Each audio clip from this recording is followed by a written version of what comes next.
Welcome, everyone. 'Tis a good day to be alive. Welcome.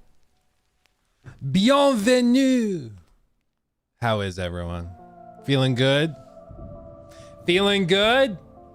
Hope you are. I know I do be feeling good. Do. We got a lot to talk about today. Some things we were going to get to last week that we just didn't get to, but we're going to touch on it. Of course, Star Wars Outlaws. Let's play some Valhalla.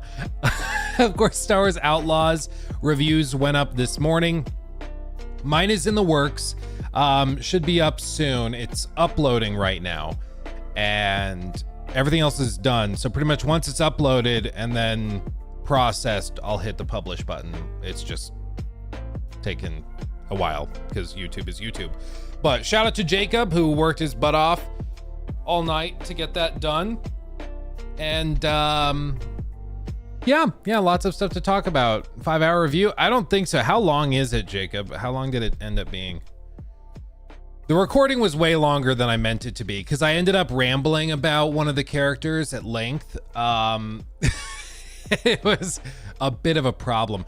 I can't show you like just extended cuts of the game unedited or anything, but I can show you clips. And that, to be clear, is very, very normal. Okay, there's nothing strange about that.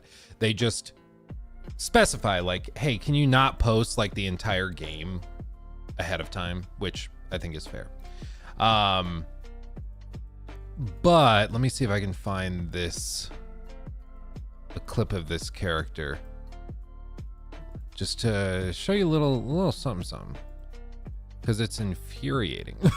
But basically, do you guys remember Vale, the bounty hunter chick that is in some of the trailers? She's got like the shaved head and like shows up and you're supposed to be like really scared of her. Well, there's like at least 3 occasions where other characters just straight up call her incompetent. They're like, why are you still here? Like, you're bad at your job. You haven't captured her in all this time. What are you doing? Like, you're clearly bad at this. I thought you were one of the best in the Outer Rim, but you don't seem to know what you're doing. And then she just kind of sits there and takes it. It's like, oh, yeah. And then she just keeps showing up over and over and over and over again. It's really, really bizarre. And I think my theory is that at some point in development, they decided that she as a character just wasn't clicking. It wasn't landing. And so they started to write her out and cut scenes and stuff with her. Because there's a number of times where it's like implied that she has been around more than she has. And they just move on past it really, really quickly. I'm trying to find a clip of her.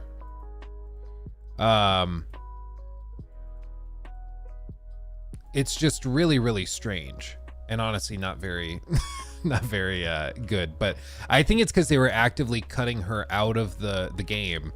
Didn't end up fully doing it. But because like if you looked at the trailers, you would assume she has like a pretty big role to play, but she does not. Like, she's barely in the game at all. This is during what I would probably consider to be like a spoilerific scene, so I won't show too much. But this person, like, other characters in the story openly call her like totally incompetent, and she just keeps showing up. And everybody's like, why are you here? What, who invited you? And she just keeps showing up over and over and over again. And then like, that's fine. You know, there's crappy characters in every story, but Blake Rogers donated $5 through Super Chat. Oh, thank you, Blake. I saw Mr. Matty tear Outlaws apart. I won't play a Disney property game cause they might unalive my family without consequences. Lol. Yeah, if you signed up for Disney Plus, yeah, they can do that now. What's funny is they ended up dropping that defense or that motion for dismissal based on that because they saw the negative blowback and stuff. But they're like, yeah, we decided that the case should stand on its merits and not based on technicalities. Okay, good job, Disney. Like, wow. Bear in mind, Disney, like, they've done a lot of crummy stuff. Like, there was even that story years ago that was heartbreaking and I'm not the first person to mention this, you know, this is a common go-to for Disney bashing. But there was a little kid who passed away, and he wanted to have like Disney characters. His father wanted to have Disney characters on his son's grave, like his whatever 4 or 5-year-old son's grave. And Disney sent them like a huge cease and desist thing instead of just being like, yeah, we're going to make a variance just for this. In the case of putting it on a tombstone, you can use our properties. Instead of that, they were like, nope, suck it up. Get rid of that. Like, just scummy, slimy, crappy stuff, you know? They're not like the loving, caring company that they pretend to be, you know? Like, it's just unfortunate. But thank you for the 5. I haven't seen Maddie's review of it, so I'm not familiar with his problems with it, but there's just, technically, it sounds like on console, there's a good number of problems. I played it on PC, so I can't speak to technical problems on console, because I just haven't seen them. On PC, there were a number of bugs and graphical artifacts and stuff, but they sent out a patch like Friday evening, I think it was, and that fixed a ton of them. And then they also sent out an NVIDIA new graphics driver, and that fixed a ton of them as well. So if I couldn't replicate the problem or see the problem again after the patch and after the new driver, I didn't feel like it was fair to complain about it if it's not in the game when people buy it, you know? So, yeah, if I say in the review, if I have to put a score on Star Wars Outlaws, I'd give it a 7 out of 10, not any higher, not lower, because I don't think it's a bad game. I just think it's like, it's fine. It's pretty good. It's pretty good. There are plenty of problems. AI is so brain dead. I went through the game. I broke my own policy. I went through the entire game on the hardest possible settings and difficulties, because the AI is so brain dead. If you don't do that, it will get really, really boring real quick. You got to crank the difficulty. But once I did that, I had a good time with it. It's a fun Star Wars adventure, romp in the Star Wars hay. And I think it will be a recommend for some people, but it just kind of depends. Oh, Masterworks posted up their Banksy artwork. Hell yeah, brother. I've been waiting to buy some more of a Banksy. Voila, purchase the Banksy. Yay. Okay. Anyway, it's after the patches, I wouldn't say it's bad. Prior to the patches, it was pretty rough. But the patch fixed a ton of those problems, and it won't be for everybody. I mean, it is a Ubisoft open world game, and they do a lot to try and like shake the trends that you might be all too familiar with. And then there's other strange things, like they use pre-rendered cutscenes randomly, but as you've seen in some of the cinematic trailers, their cinematic version of Kves doesn't really look like the gameplay version. I don't know if it's because they did like a model swap. I don't know what it is. Or if you remember that, do you remember that like cinematic Last of Us trailer? Cinematic trailer. Where Ellie straight up doesn't look like Ellie. It was the commercial, the TV commercial. That's right. Like this one kind of looks like Ellie. Okay. But then some of these shots, like they look less and less like Ellie as time goes on, especially this one with her leaning back here. Like, I don't really think that looks that much like Ellie. Maybe it's just me, but I don't think it looks that much like Ellie. And it's kind of similar to that in the cinematic pre-rendered cutscenes they use in Star Wars Outlaws, where you'll see Kay and you're like, I can tell that's supposed to be Kay, but it doesn't really look that much like Kay. Now, to be clear, the reason they did that was because there's at least 2 cutscenes that I can think of towards the end of the game. One is like the final cutscene, and then the other is like a big story beat cutscene. And those two cutscenes are really badass and straight up could not be done in real time. When the game comes out and I'm allowed to like spoil it, I'll show it to you guys. But like there's at least two cutscenes where they would have to pre-render it, so I can't really blame them for that. But it's just odd to be playing through the game and then you hit just a point where you're having a conversation with Jabba the Hutt and it's pre-rendered, and then 5 minutes later there's another cutscene with him and it's not pre-rendered and it looks way worse, you know? It's just weird. So yeah, it's fine as a game, and I think it'll get better with patches and fixes and stuff. I had fun with it. I've still continued playing it even after the credits rolled. And at the end of the day, that's all that really matters, is if you have fun while playing a game. Like, you know, it's like the 360 era. You look back at a lot of those 360 games and you're like, yeah, there's a lot of problems with a lot of them, if not most of them. But at the same time, if you're having fun, like that's all that a lot of people really care about. Maybe it's not $70 fun, and that's fair. And the thing with Ubisoft is like, just wait a month, wait 2 months, you'll get it for 50% off. Let's just be completely honest. Like that's, if anything, it's a problem for Ubisoft right now, is that everybody knows that their games go on deep sale within just a few months. So a lot of people just wait for that sale, which maybe is all part of the design. Maybe they don't really care either which way, as long as you end up getting the game. But yeah, as of right now, I would say unless you're like a diehard Star Wars fan, I'd probably wait for a sale. As for at that sale, you know, I think you can have a really good time with it. I think it's better than Avatar as a game. There's a lot more here, and there's a lot of interesting little clever ideas as well. The AI sucks ass, but when you crank the difficulty, you don't really have as much time to notice because it's much more deadly. So you just physically don't have time to notice the problems. But beyond that, yeah, I had fun with it. You can't steal ships. No, well, that's one of the things that you'll notice time and time again in Star Wars Outlaws, is it's themed around outlaws, but the whole idea is that Kay Vess is supposed to be like, she got caught up in the outlaw way of life, but she doesn't really want to be an outlaw. You know, this isn't like she's going around actively trying to screw people over. You know, that it's just she got caught up in a bad situation and is trying to dig herself out of it by working with bad people. And I'm not sure how well it works, frankly. Like, I understand the theme. It does come off, though, as like, yeah, I'm going to work with bad people who are doing bad things, but I'm a good person, so you should like me. And I'm like, I'm not sure if that totally forgives you.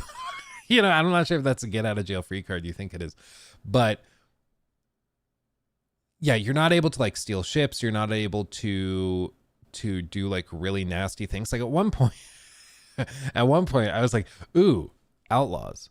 I'm going to go to a farm of like NPCs in a small town, and I'm just going to kill everybody and see what happens. And you can't do that. Like, it won't let you. Okay. The game's not built for that. So it's not like the full open GTA simulator that you might expect, which I don't know why you would necessarily expect that, because I don't think they presented it that way. But it's not like, it's Star Wars works with outlaws, basically. It's not really that Kay is supposed to be a really bad person, but it's also not an RPG, even though it kind of looks like an RPG with a reputation system. It's just, again, it's a basic Star Wars story. You can get through it in like 17 to 20 hours if you really rushed, I would imagine. Otherwise, it's probably like a 30 to 40 hour game with a lot of Star Wars stuff in it. And I think you can have a good time with it. Won't be for everybody, but I think if you like Ubisoft style open world games. If you like games with a ton of content, and if you like Star Wars, you're gonna eat it up. How does it compare to Jedi Survivor? Runs way better. Combat, I would say, is not as good, but Jedi Survivor had very good combat. They're just different. They're just different. They're set up very, very differently. The exploration in Star Wars Outlaws is also much better, but again, Jedi Survivor wasn't really trying to do that. So they're just different games, you know? It's like trying to compare Uncharted with Elden Ring. Like, it just, they're two different categories. It doesn't really follow. How's the story? It's good enough. Like I said, there are a couple of characters you could straight up cut from the story, like literally just cut their scenes out. And I really don't think the game would be that different. Like, if different at all. I like Vale, I don't know why she's here. And neither do the characters. There are characters that say, you are very bad. Like, why are you getting paid? You're just bad at this. Like, what's the deal? And it just doesn't make any sense. Let me show you one of the times where the AI is really stupid, though, because I don't want you guys to think I'm like making that up. This full screen. So there's these missions that pop up dynamically where you can find homesteaders or like farmers and stuff, and they're being attacked by pirates. And basically just what happens is once it kicks off, you fight off waves of enemies that come in. But these guys are so freaking stupid. Like, this is the quest. It's not really even a quest. It's like an event, I think is how they phrase it. But it's like, for some reason, there's just a stormtrooper over there. But you see, like, they just show up. You kill them. And then more of the other guys will show up. Defend that civilian. And I'm looking for them, Oh, are they going to flank me? Are they going to do something really cool? Maybe. Nope. He just kind of shows up and they just stand there shooting. Like, they're just really stupid. They're really, really stupid. And it's too bad because I think if they were smarter or if they had like, where's that person? What are they doing? She's shooting over there. Like, it's just really, really dumb. And the thing is, when you crank the difficulty, like, 1 or 2 shots and you're dead. So you have to run around and you have to play it tactically, and you don't really have time to notice how stupid they are. You're just trying to survive, which is the only way it's really playable in my mind. When you crank the difficulty, it actually ends up being fine. But if it's on a lower difficulty like this, they're just shockingly stupid. I mean, look what I'm able to walk up in front of 4 guys with laser blasters, and they're just letting me get up close to them, not prioritizing me. This guy still isn't really shooting. She's starting to shoot. But look, it took her that long to get aggroed on me. Because the orange isn't full aggro. That's just investigating. So it's just really, really strange. And then you hit the little cooldown, continue popping, jump over here. Like, she technically took cover, I guess, but that's not saying a whole lot. Then the quest is over, and then listen to the dialogue. This is what's particularly frustrating to me, is because, like, do you guys remember Assassin's Creed Odyssey? Some of the cutscenes in that game.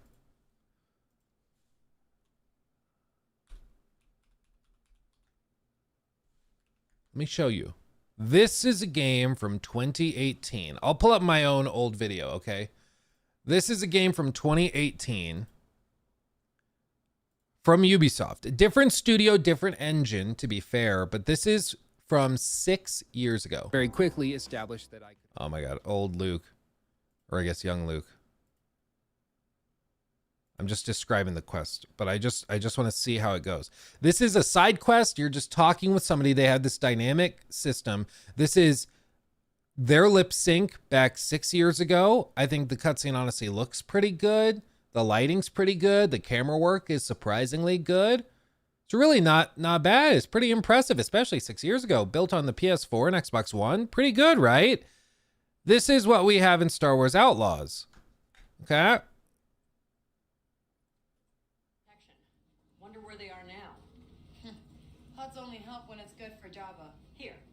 We don't have much, but take this as our thanks.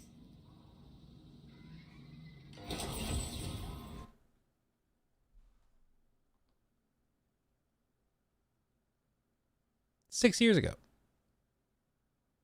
6 years ago. Now again, different engine, different team, you know, so gotta acknowledge that. We're not pretending like they actually stripped down stuff, because it's a totally different tool set, okay?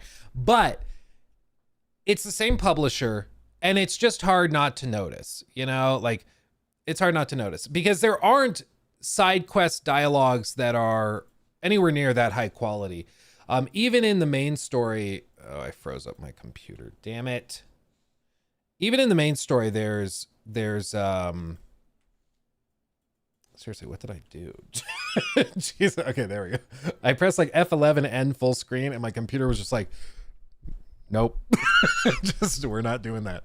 So, like there's just a real lack of consistent quality. And like I said, the swap between like pre-rendered cinematics where K doesn't even look like K, and then to in-game cinematics where the lip sync is sometimes good because they like hand keyed it or whatever. And then other real-time like in-game cinematics where the lip sync is just like that's it. Really, really bad.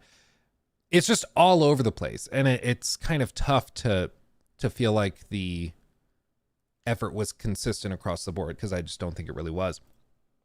Beyond that, I do think the game looks really good graphically in the environments. It is very, very pretty and honestly runs surprisingly well considering.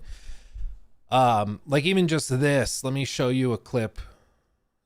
Gameplay recordings. Like this is just from last night. Jacob needed a little bit of extra footage.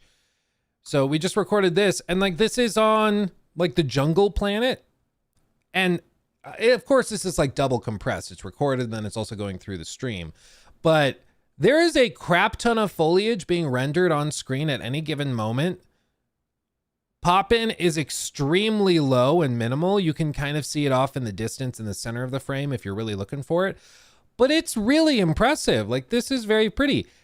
Not all the game is pretty. Like NPC faces are a little dead inside occasionally, but it is pretty solid as far as presentation is concerned. The music's really good. Sound design's pretty good. I think almost all of the performances with the actors and actresses are really good. There's just a lot. There's a lot here.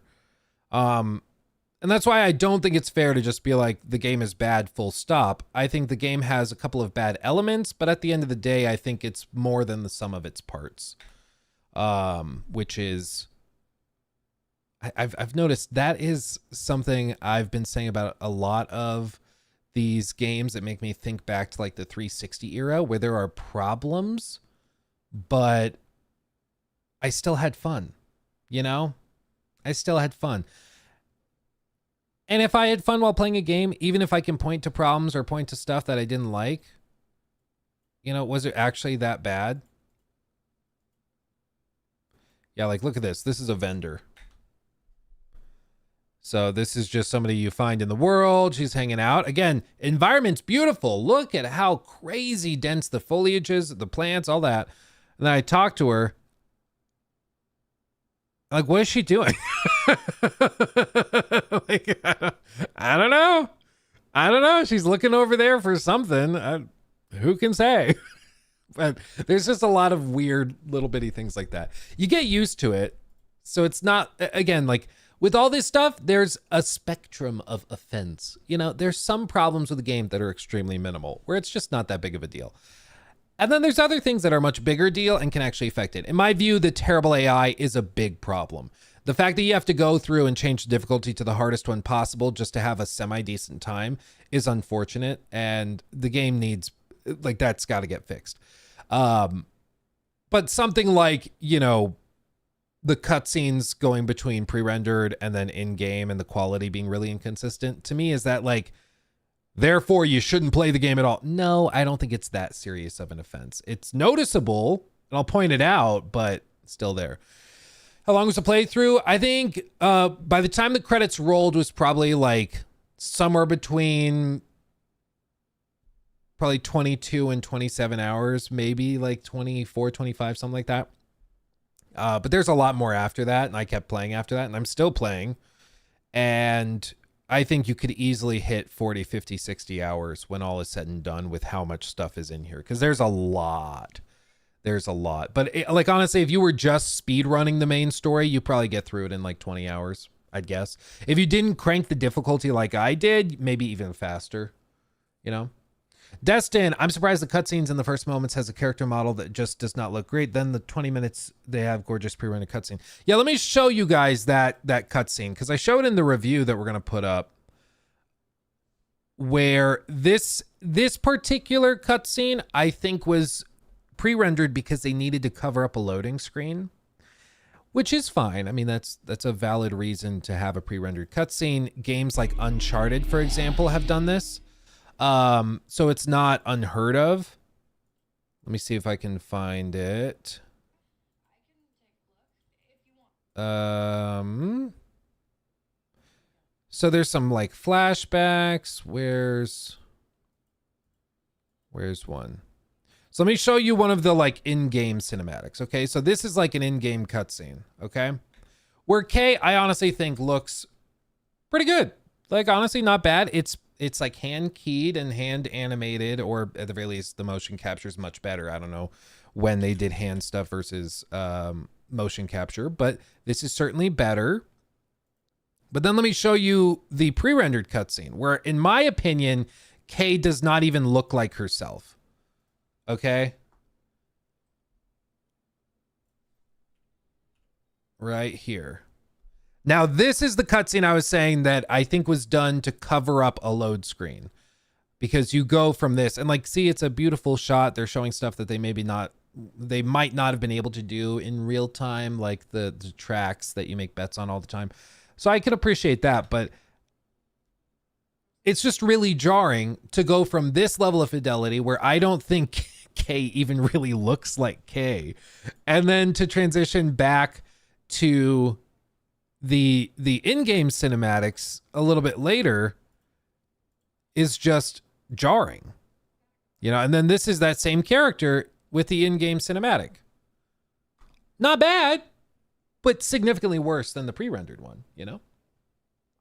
So I don't, there's just a lot of weird things. You know, there's a handful of these like weird little things that you'll find while you go through the game. And are they individually enough to be like, yeah, no, I'm out? I hope not, because I think you're going to miss out on a lot of good games if you are quitting them just because there's like a couple little things you don't like here and there. But when all these things get stacked on top of each other, they put a lot of weight onto a potentially flimsy structure, and then maybe it's more fair to draw the line somewhere. But on the whole, like I said at the top, I think that the game is more than the sum of its parts. There's a lot of quirks and problems with it. Perhaps the biggest one is that the AI has cascading effects for all of the other like quest design, for the wanted system and all that. And it's really too bad, because I thought the wanted system sounded really cool. But do you guys know what happens when you're wanted in this game? I'm just gonna show you. Okay, I'm gonna show you. What would make sense if a character in a video game like this is wanted by the elite killing force in the galaxy? What, pray tell, would be a fair reaction to that? Probably to go and like try to lay low. Maybe, you know, you do some sort of really covert mission or something to sneak under their noses and I guess call off the search or something. In GTA, it's like you just got to go hop on a boat or swim into the ocean 50 feet down and hope they don't see you. Like, that's how it works in GTA. But here, how it works, I think, is set up in a way based on how bad the AI is and how bad they are at tracking the player. Because what you do is you get marked, and then you have to pursue the assassins coming for you. And then you have to kill them to basically get a key card to free yourself and to call off the search. So you eventually find your way to them, and then here's all the death troopers. You toss all your grenades and stuff and hope you take some of them out. And this is like their little base before they even come searching for you. Oh my God, my aim is so bad there. And then you have to kill them, and then you get the key card from the one guy, and then you move on, right? I just, like, no part of it really makes sense. It's like, okay, I'm being wanted by death troopers. So I'm going to go find them while they're searching for me or about to go searching for me. I'm going to kill all of them. And by committing a much graver sin by killing this elite force from the Empire, I'm going to then go and set myself free. It's just really underwhelming, because you would hope that with a level 6 wanted level, like, okay, they're going to send like TIE fighters and stuff for me, and they're going to really call out all the big boys. But instead, like, it's just basically another fetch quest where you go to a station and collect a key card. And it's underwhelming. And then you see how bad the AI is. They just stand there and take it. They don't try to flank you. These are supposed to be like the elite assassins in the galaxy, outside of like maybe bounty hunters and stuff. I keep shooting the damn log because the cover system's like keeping me a little too low. That's funny. And then after that, you take them out, acquire the key card. And once you've acquired the key card, you're going to take it into this little computer there. And they have some blasters there, some supplies and stuff. That's nice. But like, that's the extent of the wanted system. And it's just kind of frustrating. You know, because it's like no part of this makes sense. You put the key card in, they call off the search, and then they're just like, okay, we're just going to forget that you killed all of our elite, highly trained soldiers and took their base and like took their stuff. Look how much money or credits they spent on this search for K, and then they're just going to forget about it because somebody swiped a key card. I guess they're claiming like maybe it looks to the Empire like the Death Trooper claimed they had gotten K-Vess, and so they just swiped the card and called off the search. Like, oh, we got her. Moving on. You're going to tell me they wouldn't notice that all of the Death Troopers they sent never show up to work the next day? Like, what? It just doesn't make sense. So in order to enjoy a game like this, you do have to turn your brain off to some of that stuff, because there's some things that just don't really make sense, are just kind of weird, and you're like, okay. But that's, again, something that we did all the time when we were like kids playing like games that had a bunch of features that didn't really make sense. We just would do that because it was what you did, because it was the one game you got for Christmas, and whether it's perfect or not, you're going to enjoy it because you don't have another game, you know? And I just think that there's some people that are going to be able to kind of turn their brain off to it and tolerate that. And there's other people who won't be able to tolerate it, which is totally, totally fine. But that's why, you know, nobody's forcing you to buy this. You don't have to buy it full price. You could wait and probably get it 50-60% off in a few months, because that's just how this tends to work. And maybe then you'll be pleasantly surprised at the offering. But that's why Ubisoft tends to launch these games at times like this. But it's also why they're not doing a sequel to this. They're going to do a couple of story-based DLCs that another couple of studios are going to work on. It's not even Ubisoft Massive doing those. And then they're going to just move on to the Division 3. So they're like, yeah, even if this does pop off, even if this does sell really well, we're just moving on, because Disney's taking a cut every step of the way. And even then, a lot of people are just going to wait for sales, and it's going to be very, very difficult to break even on it. So this is a one-off. I mean, they haven't said outright, word for word, we're only doing one. What they've said is that the team that made this game is moving on to the Division 3. And they said that back, I think, even before Avatar launched. So they said, yeah, we're doing Avatar, Star Wars, and then we're doing Division 3, which is a live service game where their whole team will be on board, like all hands on deck. That's not a game they pump out in a few years and then move on to something else. You know, that's a commitment, a studio-wide commitment. So I think this was a fun project for them, but it also is kind of tough to get really committed to it when you know that there's not the potential for anything further. But then again, it's also kind of refreshing to have a game that doesn't end on a cliffhanger like Jedi Fallen Order, where it was really short and then just ended out of nowhere and they set it up for the sequel. You're like, oh, I kind of wish we had had like a complete story, but okay, whatever. This is like the intro to the story. Whatever. So, anyway, I've honestly had fun while playing Star Wars Outlaws. I think there's plenty of stuff to be fixed and there are problems to be found, but on the whole, I enjoyed it. I'm glad I played it. And while I don't think it's probably full price, something you should get for full price for most people, unless you're like a diehard Star Wars fan or something, I think on a sale, it could be a good time, so long as you're willing to put up with some of these like weird, stupid eccentricities, you know. Are there any monkeys? There's monkey-like things, sort of. I say in my review that is uploading now, if I had to put a number on it, I'd probably give it a 7. And that's when you crank the difficulty and when you're really engaged with a lot of the side content. At that point, I think you can have a really good time. But that's also based on the assumption that like 7 is like, yeah, it's good. It's not bad.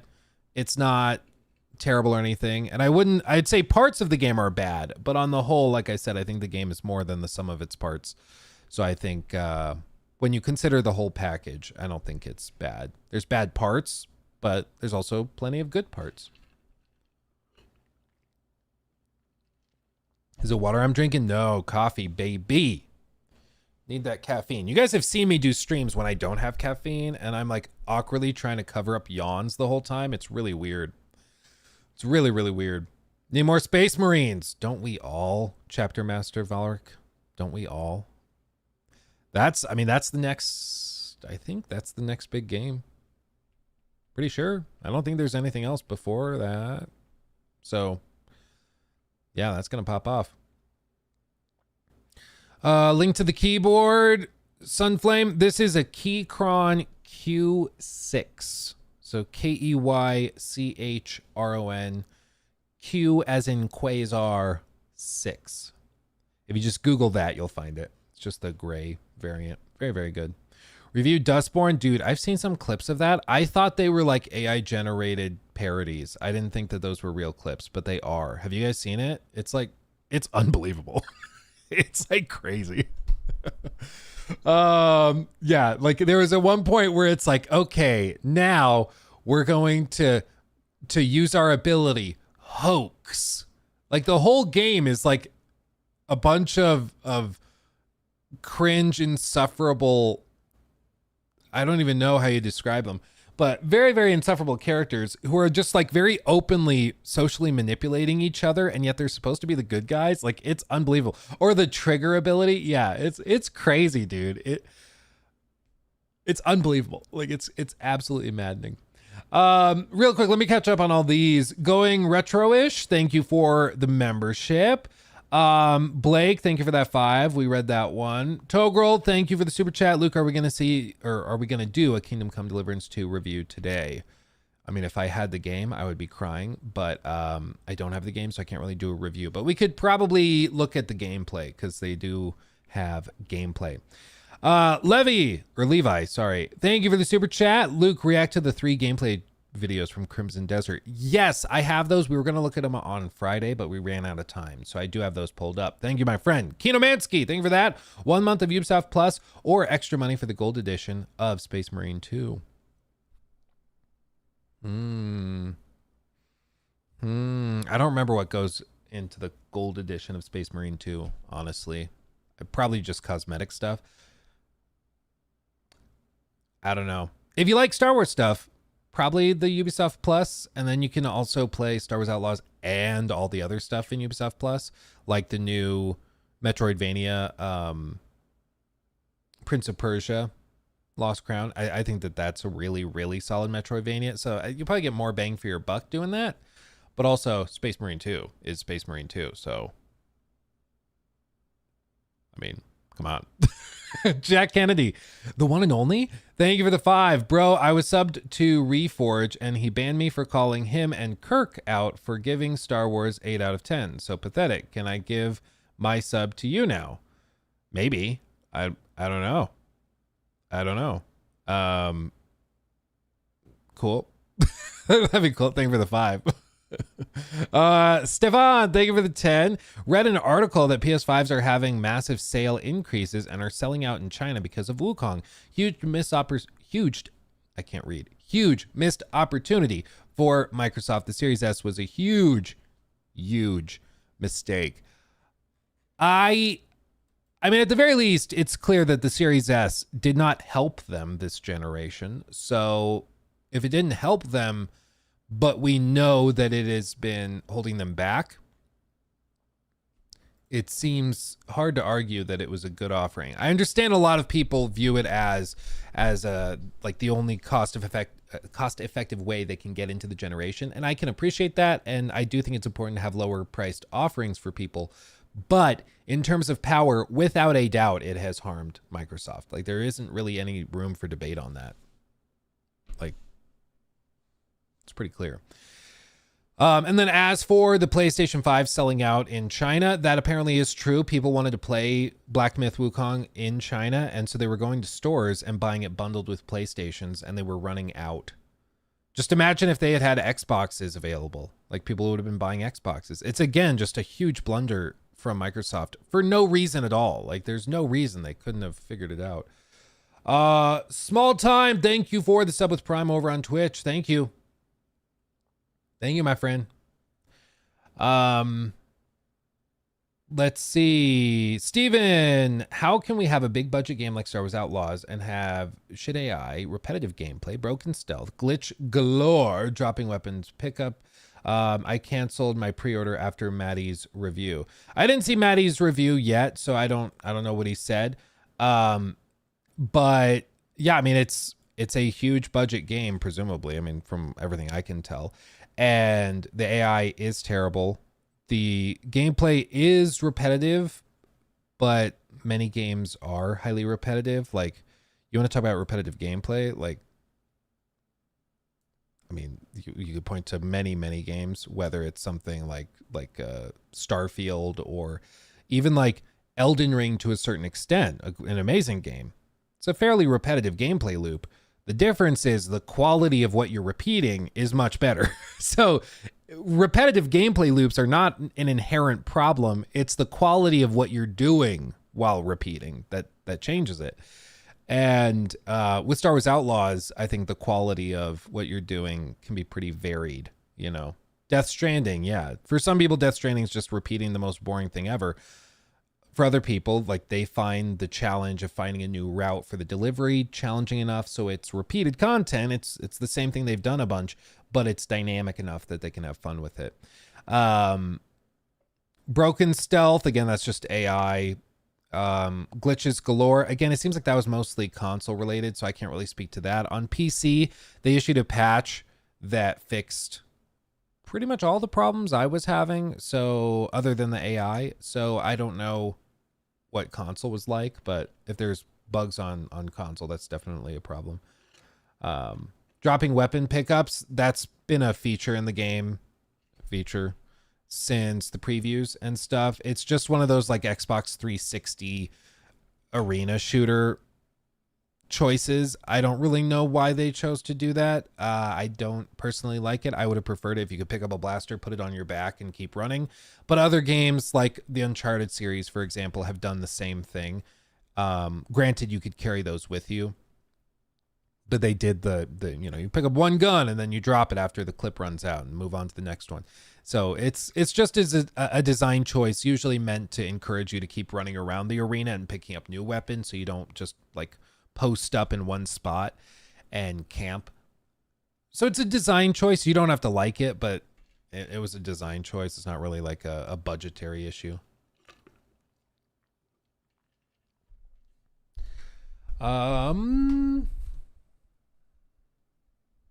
Let's see. Sidarson, thank you for the super chat. Why are people calling the game woke?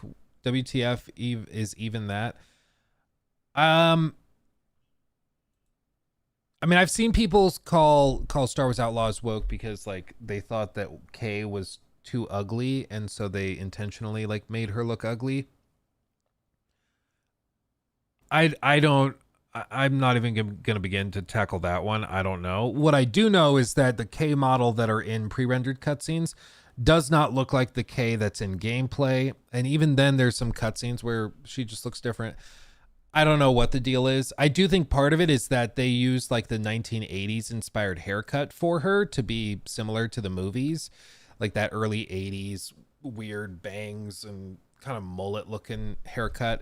And I think people looked at that and like, wow, that's so out of fashion. They're trying to make her look ugly. And it's like, well, they were trying to do like the movies thing, like, because the movies were back in the 70s and 80s. So they're trying to like give homage to that. But again, if you're not going to play a game because you think the protagonist is not super bangable, like I personally think that's a bad reason not to play a game, especially because there's a lot of other reasons to point out why the game is maybe not worth playing.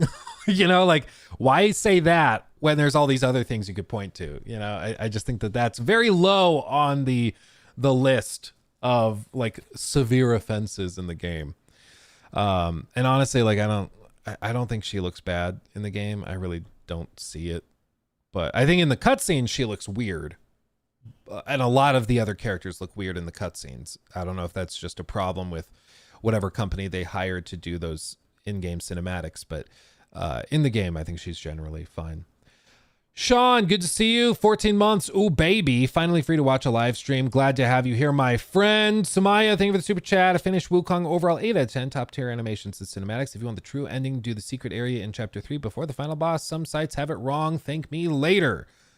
Hint, hint, nudge, nudge, everybody. Yeah, I think Black Myth Wukong is a great example of how 8 out of 10s can still be a great time and well worth your time.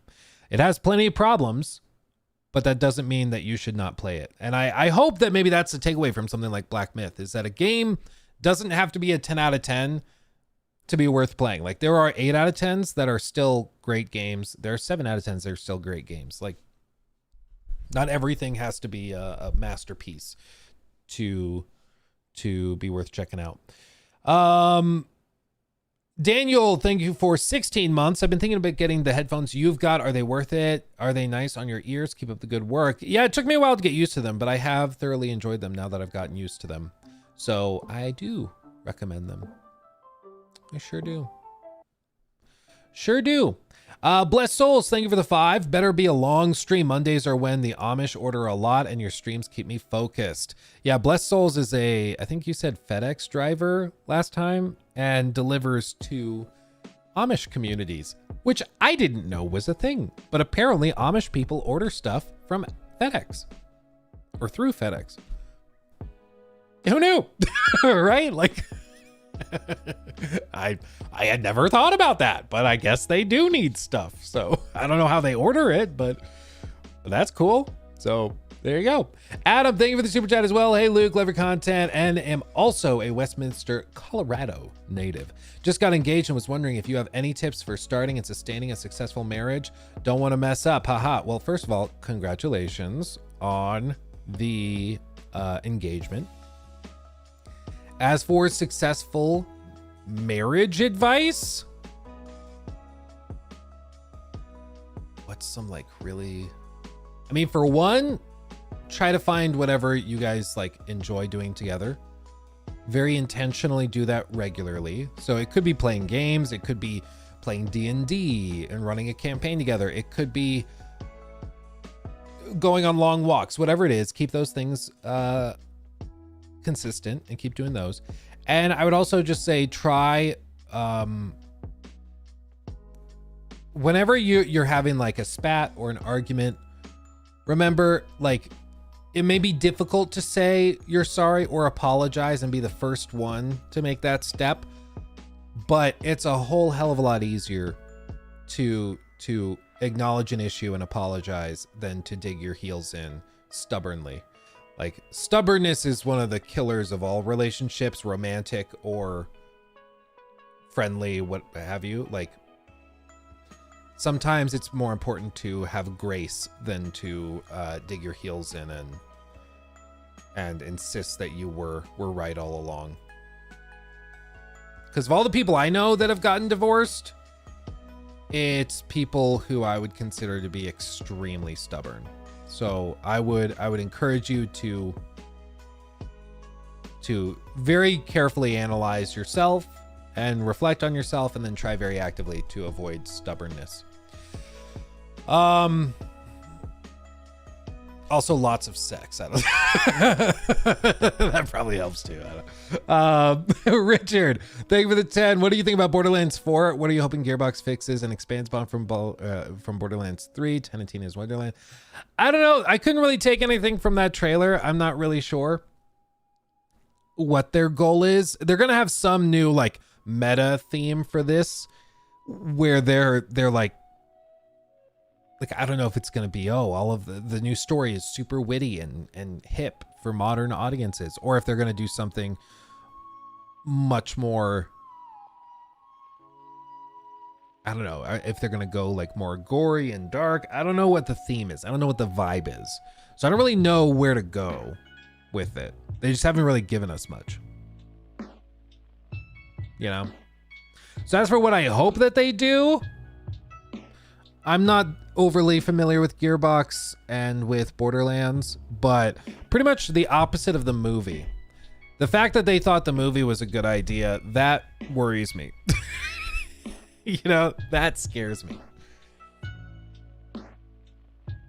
Salim, good to see you. Best timing for going live. Hell yeah. Daniel, or Danny, thank you. Thank you for the 5. Vampire Masquerade Bloodlines was delayed for a 3rd or 4th time. What's the odds of this game coming out successfully when it finally does? I will say most games that get 3, 4, 5 delays, they were delayed for a reason, and it can often not be a great sign. Sometimes it's just because they're adding way more content and it's turning out way better than they initially thought, but usually it's because they're trying to fix stuff. And if you're having to fix a lot of stuff, like development on games, if it's all about fixing what you've done previously, you're not spending a lot of time adding new stuff or creating new stuff. It's just trying to like repair a house that's falling apart instead of adding to it. And so it does get me worried. Like I would not keep my hopes that high. Small time, good to see you. Hey Luke, please check support. Please check what? Please check support.lukestevens.tv. Email us if someone might be interested. Spoiler. Detailed real data of Wukong. Oh. I mean, I can try to check. I'm not sure which email address you're referring to, because the email address that we use for all of our contacts are luke@28thave.com, because that goes to me and my managers. So I'm not really sure, but I will check my emails and see what's there. JWAF, thank you for subbing with 1 month, or for 1 month at tier 1 over on Twitch. Appreciate you. And Basil Barrel Spinner, that's funny. Thank you also for the tier 1 over on Twitch. Thank you. Thank you, Basil. God bless Luke, and God bless Luke America. God bless Luke America.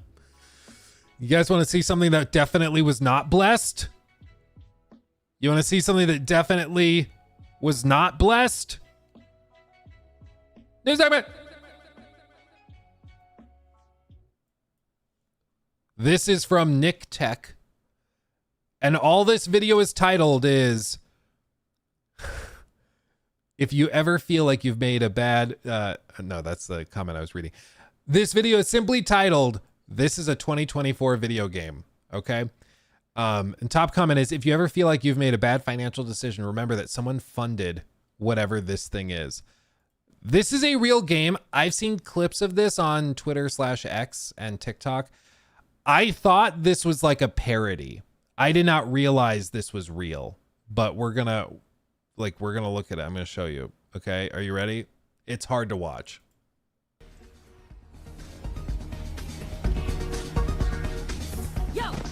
Leave my friends alone. You're just God, already. Imagine a drinking game where every time you cringe, you have to take a drink. God, I'd die. in time. Let's show these guys what we can do. We've been in some scraps, Sai and me. We've learned. What on earth is this voice acting? Jesus Christ.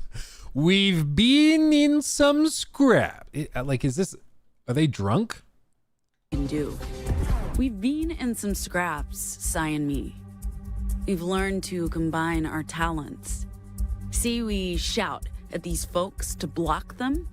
You know what? It's easier to explain if we just do it.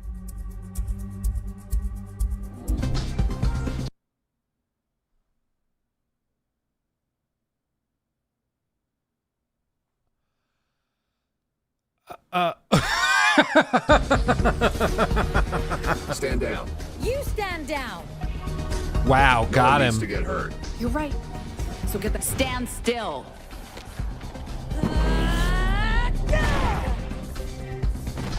That is not a time. It's my time. God, I don't know if I can do this, guys. This is real tough. This is real tough. See why I thought this was a parody? Like, this is unbelievable. Afternoon, boys. You ready for Afternoon, boys. this? I think so. I mean, we're not boys. We're professionals. We're always ready. Big words from a small boy. What? Big words from a small boy. Jesus Christ, dude.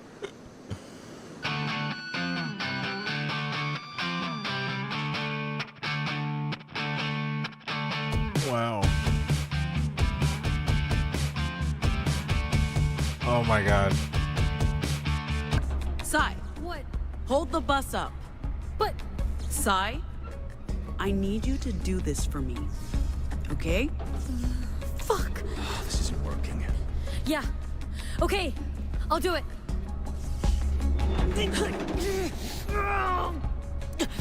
Shit, that's heavy. I mean, it's a bus. The network's down. That explains why the jack's not working. Luna, where's the wireless router? I have no idea. I'll find it. Look for a big box with I blinking know what lights. a router looks like. Got him. It's your lucky day, Rust Bucket. Can you believe that guy was about to mansplain? Wow. Is that a vibrator? What is that on the floor? Oh. It's an antenna. I'm part of the problem, apparently. You break the antenna. No wonder the wireless is down. Come on, it looks like We one, need to okay? adjust this to get a signal again. Like, that looks phallic. I'd like to come out now, please.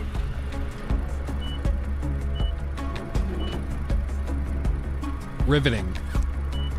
See, this is why when people are like, oh, Star Wars Outlaws is bad, I'm like, I don't know, man. When I think of bad games, like, this is what I think of. Like, this is my standard. I get it. Like, maybe the rules need to be that like bad is like maybe a 6 out of 10 or a 5 out of 10. Because again, I generally grade things based off like the American school system grade system, where it's like C is average, B is above average, A is like exceptional, and then D is like below average, but you're still technically passing. And then F is actually failing, and everything beneath that is just catastrophic failure. So maybe like if a bad game is like a 5 out of 10 or a 6 out of 10, this is all the way down at like a 2 or a 1, because it technically runs. So maybe it's like a 2 out of 10. But like, this is what I think of when I think of a bad game. Oh God.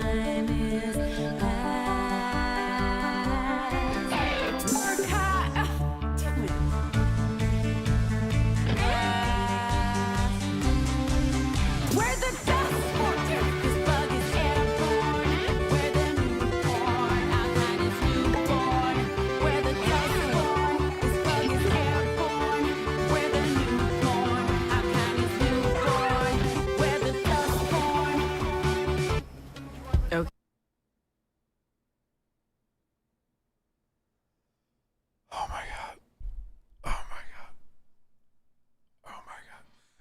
Just wait. Okay, in chat,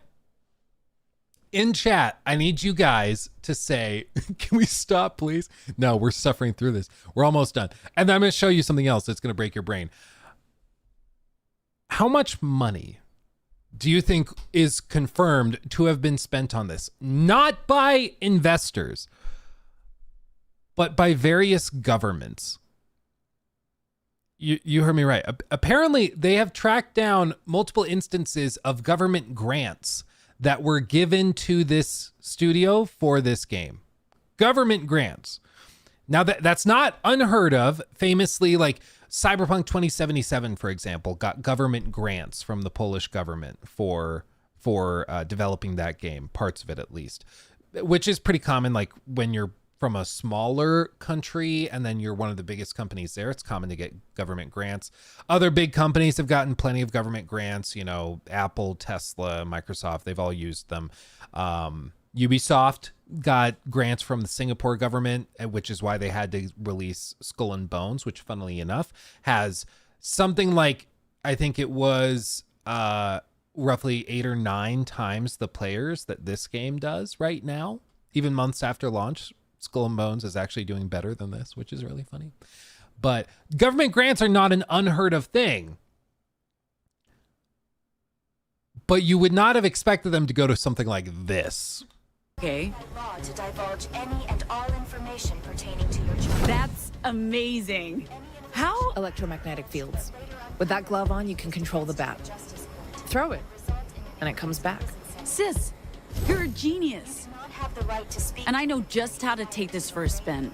An attorney may be assigned to you by justice during your trial. Your sentencing will be more lenient if you plead guilty now. I'm in love. What with are they this ranting thing. about? I'm warning you guys, stay the hell away from me. I hate robots. Seriously, hate robots. Do you understand what I'm saying? Do you have a vocal interface? Dude, I don't know what kind of Wish.com voice actors they got for that, but it's bad. To make this all the more clear and horrifying, let me show you. Let me just show you a little something, okay? There are apparently... Let me pull this up. Where's the original thread I found on it? Oh, here it is. So some of these people found some bits of this. Like this, a archived link to an EU page for a program called Creative Europe. And basically it was a €150,000 grant issued to them for the development of this for, like, I guess just the arts. But like, here's the thing. Normally, Fella you're with. oh God, you would not, like, to get a grant, you have to go through certain processes and you have to go through approvals and stuff. You can't just get thrown money for nothing, but they've gotten that. Furthermore, apparently there are instances of like multiple millions.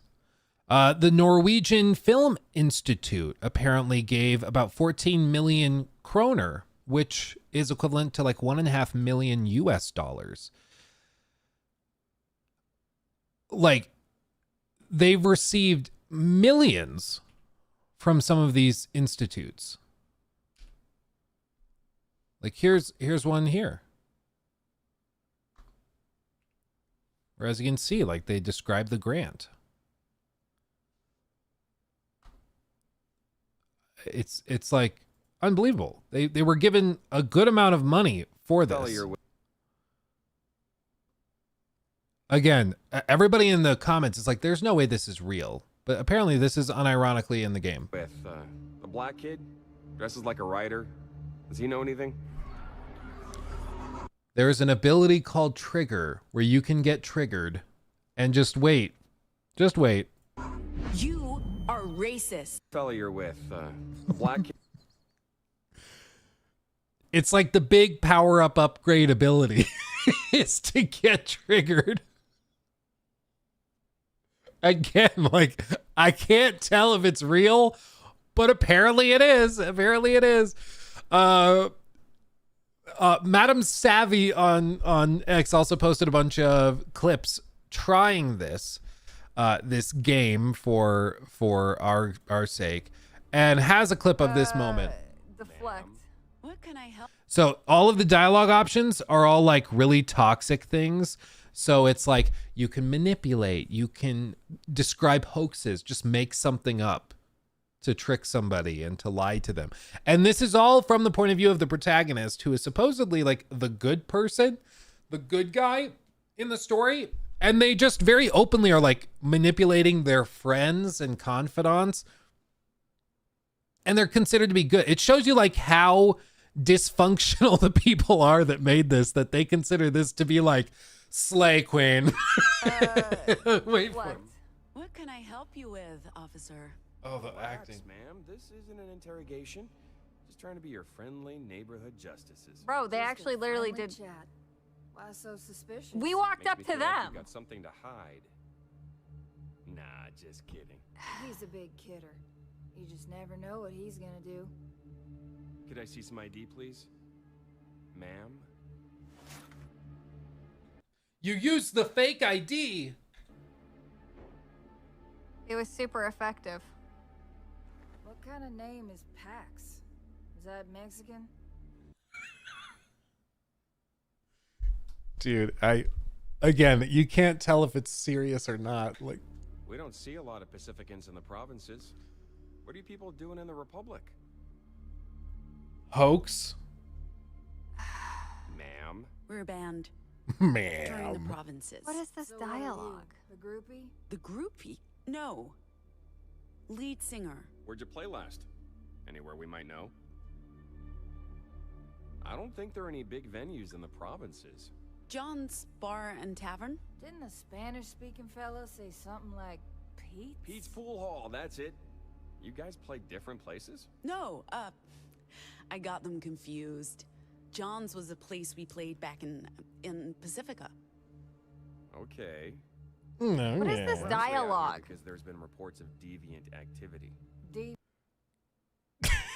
Like, Deviants associating with anarchists and biker gangs. I'm gonna keep playing it. I'm gonna speed it up. Station near Elko. We got a call from a Henry. Which Oh wait, I can't. Hold on.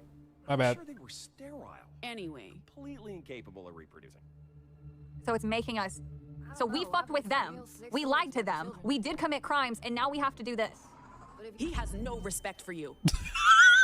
The man just insulted you in front of civilians. Oh my You gosh. let that pass? Yeah, slay. Oh my fucking god! Look at the caps. And you're mansplaining. They unironically use the term mansplaining, dude. This is unreal.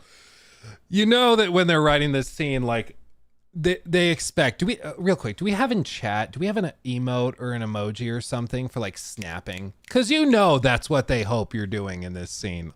Wow, yeah, you got to get the police officers to turn on each other. So point out that he's mansplaining. That'll do it. Like, is there a snap emote? I feel like that's appropriate here. Complaining is starting to All I do piss is me keep you from making off. a fool of yourself. You should be thanking me. We are the misinformation. You think that? Who's the fucking fool now? Oh my god! bitch? Stop wanna do this? resisting! Stop resisting! Don't fucking try me. Oh, I will try you.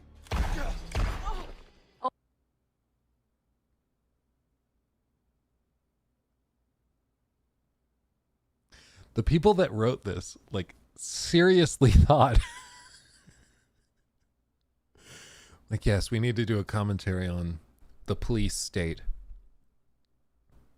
So we're going to point out to one of the police officers, the other one is mansplaining, and they will be justifiably so upset about this, they will attempt to murder the person who is mansplaining. And because he's a police officer, he has such a lust for blood that he will kill her in turn. That's quality writing, truly. Oh my god! I didn't think they were actually gonna double shoot, but they did. Are they? Justice weapons are technically non-lethal at long range. At short range, Excuse me.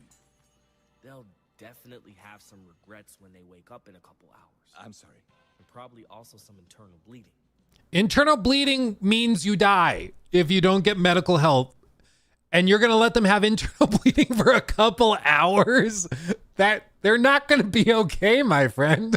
If they have internal bleeding and you leave, they're not going to be okay. Jeez, this is a code red incident. I gotta contact the authorities immediately. Oh my god. Code red? What does that mean? Can I get past? Hey, Betty. We want to order more food. The customer always comes first, right? So we committed Oh, sure, of course. crimes. What do you need, Toots? Yes, And they're supposed to be the good guys. Again, just remember that. sweets? What did you want? Betty, there's really no good way to ask Just this, take all the but cupcakes and go. more officers are going to show up and ask about what happened. And they can't.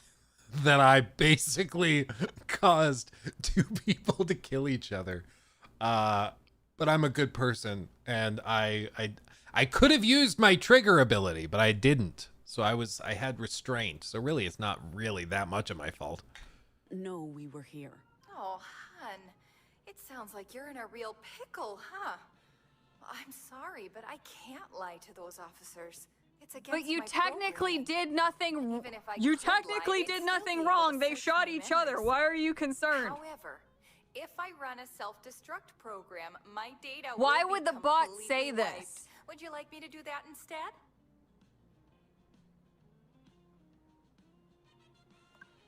Are you offering to commit suicide? Ah, jeez. When you put it that way, it does sound terrible. So what'll it be, yes or no to self-destruction? Are they trying to do Fallout levels of fucking humor? You'll have to self-destruct, Betty. I'm sorry. Oh, don't apologize, hun. It's No one gives a bother fuck, at paint all. tool sigh. Just give me 1 second here and I'll just... Oh. Where's the explosion? Unbelievable. Unbelievable. Like, what I don't understand is that people have meant, like, people have spent years working on something like this and millions of dollars. And they put this together and they never really stop to wonder if anybody's actually interested. Like, the consideration of whether this has like entertainment value never comes into the equation. And that's what really frustrates me, is that it's like assumed you need to buy it and play it to be like, I don't know, like an ally or whatever. And they never stop to think like, wait, do people actually want to play it? Like, is this fun? Is this enjoyable? Or does it just feel like a lecture the whole time? Like, it just doesn't make sense. And it's built upon a false premise too. Yeah, just lie to people and deceive them because you're a good person. This whole thing is like built on a false premise, which is that if you do this type of thing, if you make these games, that characters like this will, like, I guess, play your game and buy it in droves. Like the whole fallacy of the modern audience, which so many of us have been critiquing.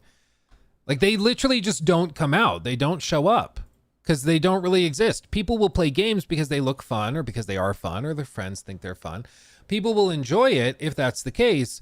But when all you've done with your game is make it filled with a cast of insufferable characters, it's really, really tough to find any reason to play it whatsoever, you know? And as a result, the game is flopping catastrophically.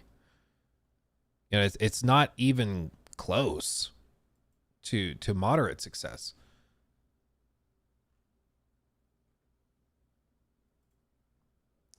The cancel ability. We've learned how to cancel someone. Cancel will allow us to isolate people from their friends and compatriots. In battle, this could be a useful tool against enemies. Again, I can't tell what's real or not anymore. This is an example of when, like, activism takes precedent over quality concerns. And like I've expressed previously, I'm generally not that worried I'm not really an alarmist when it comes to activist involvement in video games, because it tends to sort of reveal itself pretty transparently. It's kind of hard not to laugh at it, because when somebody is not a writer for a video game and they write a story in a game, it's usually not very good. And when their primary directive is not to write a good story, but rather to be an activist or something, usually you can tell. Sometimes you can't, because they're a good writer and they happen to be an activist, and then it's just like a solid story with maybe some social messaging and whatever. That's fine in my view. But when it causes the quality to plummet, as in this case, the game ends up flopping catastrophically, you know, because nobody's actually interested. Everybody's like, yep, we're good. We're good. And you can, I mean, it's why, again, I think these things generally kind of sort themselves out, which is just kind of funny to me. Like, they spent years on this and millions of dollars on it, and this is all they've got. And they have like 30 people playing it. And I think most people playing it are playing it ironically for like YouTube videos making fun of it. You know, I don't think, I wouldn't even be surprised if the people that made this game are playing it themselves. I don't think they actually like playing video games, because none of those choices, nothing they did there at any point looked fun or engaging or entertaining. It all just seemed to be one big like guilt trip fest or a lecture fest of, well, yeah, no, we're going to like cancel people and then commit hoaxes and lie to them about stuff and gaslight them and do all this. But because we're the good guys, it's okay. If we were the bad guys, it would be bad, but we're not bad because we said we're not bad. Therefore, it's good. It's like real big brain crap right there. Real big brain. And I mean, you can see the performance is right where you would expect it. A total of what, 73 reviews, 23 people playing the game. It's just,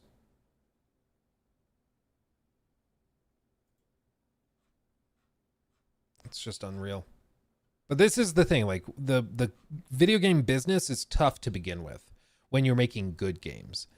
When that's the stuff you're putting out, you will fail. And investors and executives and stuff, even if they hold to everything that's being presented in that game narratively, which I think a lot of it is fairly detestable, like openly lying to people and deceiving them for the greater good, like that, if that's not a slippery slope, I don't know what is.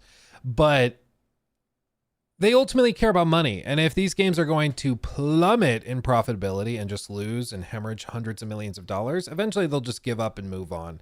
You know, there's been reporting that Disney's rather Marvel is making moves away from that approach, and that a lot of these big studios are starting to do it. If anything, I get the feeling like Star Wars Outlaws at one point had more of that stuff, and I think a lot of it was cut out.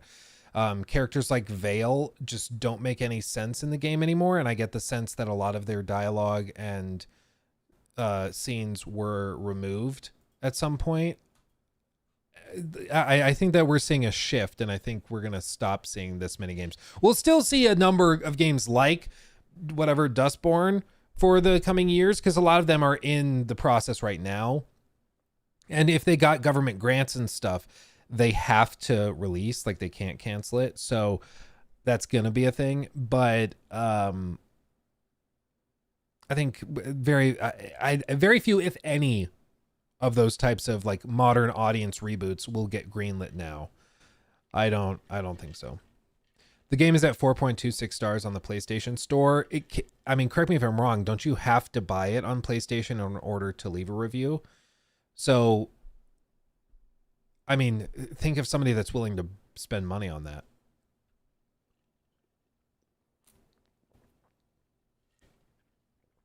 So, I mean, it's the same reason why like Suicide Squad or Concord have really good reviews on their platforms. And it's because like the people that were willing to spend money on it knew what they were getting and were okay with it. Let's see. Vaverin, thank you for resubbing with Prime. 5 months. Ooh, baby. It's just a voice. There's no acting there. Yeah, I don't know. It's like straight up AI. It sounds AI. It doesn't even sound real. Let me catch up on these real quick, and then we'll move on to the next one, guys. By the way, thank you. We got across both platforms. We have like 1,600 people watching right now. That's crazy. If you're on YouTube, make sure to like the video or don't. I'm not your dad. I can't control you. But if you do like the stream, it helps. Thank you, my friends. Let me catch up on these, then we'll move on to the next one that we've got. Where's our last one? Panic Boss, thank you for the 2. Does Star Wars Outlaws reviews surprise you? No, I was guessing like high 70s, low 80s. And in my review, which might be done uploading now, I said I would give it like a 7 out of 10 if I had to put a number on it. So that's kind of where I would land. So honestly, I think it's right about where I would have expected it to be. Liam, thank you for that. Dustborne, more like Dustbin. New Veilguard videos went up. Yes, they did. We're going to look at those. Bunch of combat breakdowns. Spencer, thank you for the 2. Did you pray to our Lord and Savior God Howard today? Technically, it was late last night at like 1 a.m. But yes, of course, every night before I go to bed. Salim, thank you for that. The devs should play or pay to play as this shitty game. Should play us. Okay. The devs should pay us. I don't know. I mean, I literally get paid to play games on stream, especially bad ones people really find entertaining. And I still have no interest in that. I don't think I could do it. Samaya, thank you for that. I think 7 out of 10 is considered good, but also average because most people get time to only play 8 or above games. So 7 is considered average. Rarely people play 5 games, even though it's technically average. I think it just depends on what you mean. I'm vibing. I tried to unmute my microphone and I pressed the sound bite button instead. I'm sorry. Because average is like the average Metacritic score across major releases for that time period that you're looking at. And I would guess the average score is probably like mid to high 7s. I would guess on average, that's where most games are landing. So that's average. If you mean a game that's just fine, I think the way most review sites put it is at like a 7 out of 10. That's where most fine games land. Some review systems that might do it on a star-based system might land at like 3 stars is fine or pretty good, or 2 is fine. But on the whole, I think when converted to a 10 scale, most people would put a good game or a pretty good game at like a 7 out of 10 score. That would be my guess. So I don't think 5 is average, but this is part of it. Is like a lot of Western game reviewers will score things based off of the Western school grading system, which the rest of the world sometimes uses, but some of them don't. And so like our school-based grading system will put a like passable paper at like a C. Like C's get degrees, C is just coasting. D is you're barely passing, step it up. F is a failure, you know, and that's like a 5 out of 10 or lower. 6 out of 10 is a D. C is 7 out of 10. A B is an 80% or up. An A is 90% or up, and then an A plus is like 96 to 100. So that's what most reviewers are going on, but I think it leads to a lot of misunderstanding where people from other parts of the world will look at it and be like, you gave it a 7 out of 10, so you think it's really good. Because 5 is where average would be. And it's like, that's not how most reviewers put it. You know, most people review it based off of how these, the grading systems work, you know. I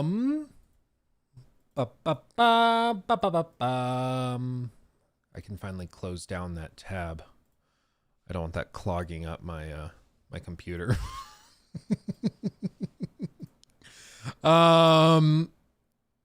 Okay. Real quick. Let's look at Crimson Desert. Real swifty and quick. I just, my cat's clawing under the door. So I'll hit play on this and then I'm going to go, I think it's probably because Finley's outside and wants in. So she's trying to get my attention to help him. So I will start this. I'll go help my cat while this plays initially, and then we'll react to it and look at it. Okay. Because this is looking pretty swifty. And then I'll keep catching up on all these super chats. Okay, my fam? Thank you. Let me do this. Crimson Desert. Booyah.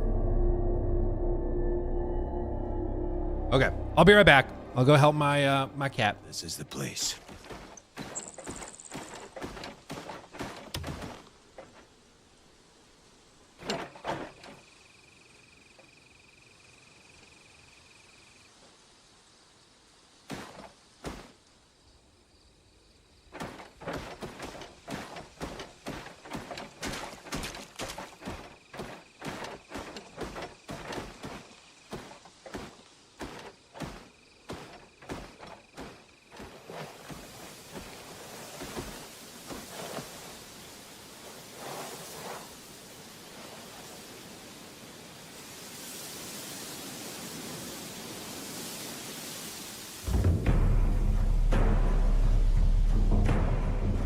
Devil of the reed fields, I have come to claim your head.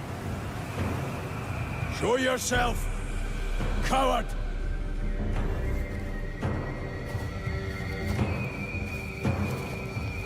You would take such a pitiful life as mine? Well, you're certainly not the first to try. My own father, if one can call him that.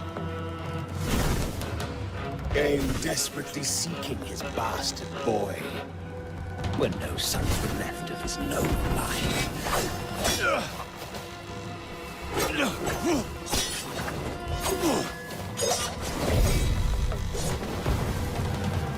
But when he took one look at my leprous face, he called me a devil. He tried ending my life.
I'm back. Did you like that Hassan reaction? Wasn't that good? Did you just make fun of Hassan? A little bit, yeah. I mean, it's kind of a meme now. So these are all, like, people have actually been playing Crimson Desert at Gamescom, which, like, Joe Raptor had a good point. He's like, yeah, they're trying boss fights and stuff. They're not playing the open world stuff, which is where I think most people are particularly interested. But at the very least, it shows that these systems are actually working, and it's not a fake game like something such as, like, I'm trying to think of a recent, The Day Before, like that one. You know, this is an actual game. They actually have these systems working. It's probably a little bit more janky when we actually get our hands on it compared to some of the trailers, but this is actually running. People can actually play this. And where's my mouse? There it is. Okay. I was just staring at it, but it's actually running and working, and you can see the seamless transitions between cutscenes and stuff is actually working very, very well. And this isn't the only one. I mean, they've shown other environments, other boss fights and stuff, and it seems like there will actually be a lot of these in the game with all different move sets and arenas and stuff depending on where you're looking, which to me is very exciting because I love exploring in games and I love when there's cool loot, but I especially love when that cool loot is guarded by a unique enemy that I haven't seen elsewhere that is challenging and also just fun. Keep it a buck. It says too many sparks and sparkles. So this is a common thing, especially in like Korean games and Japanese games, where I call it like particle effect porn or like particle effect fetishism, where some games just crank the dials when it comes to particle effects, whether it's snow effects or sparks on certain things like weapons hitting, or like you see all the sparks constantly going off. The blood particle effects look really good. When the weapon swipes overhead, he's got particle effects going off on that, like you just saw. Like all these little glittery sparks. It's just a common thing. It's a visual flair that's added in a lot of these games. Final Fantasy uses them a ton. Square Enix in general uses a ton of them as well.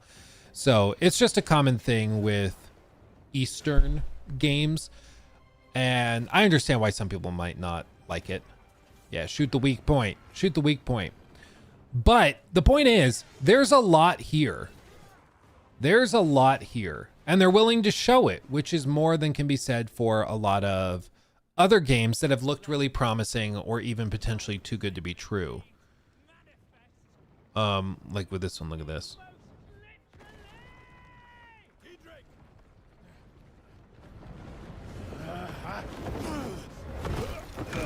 What's happening?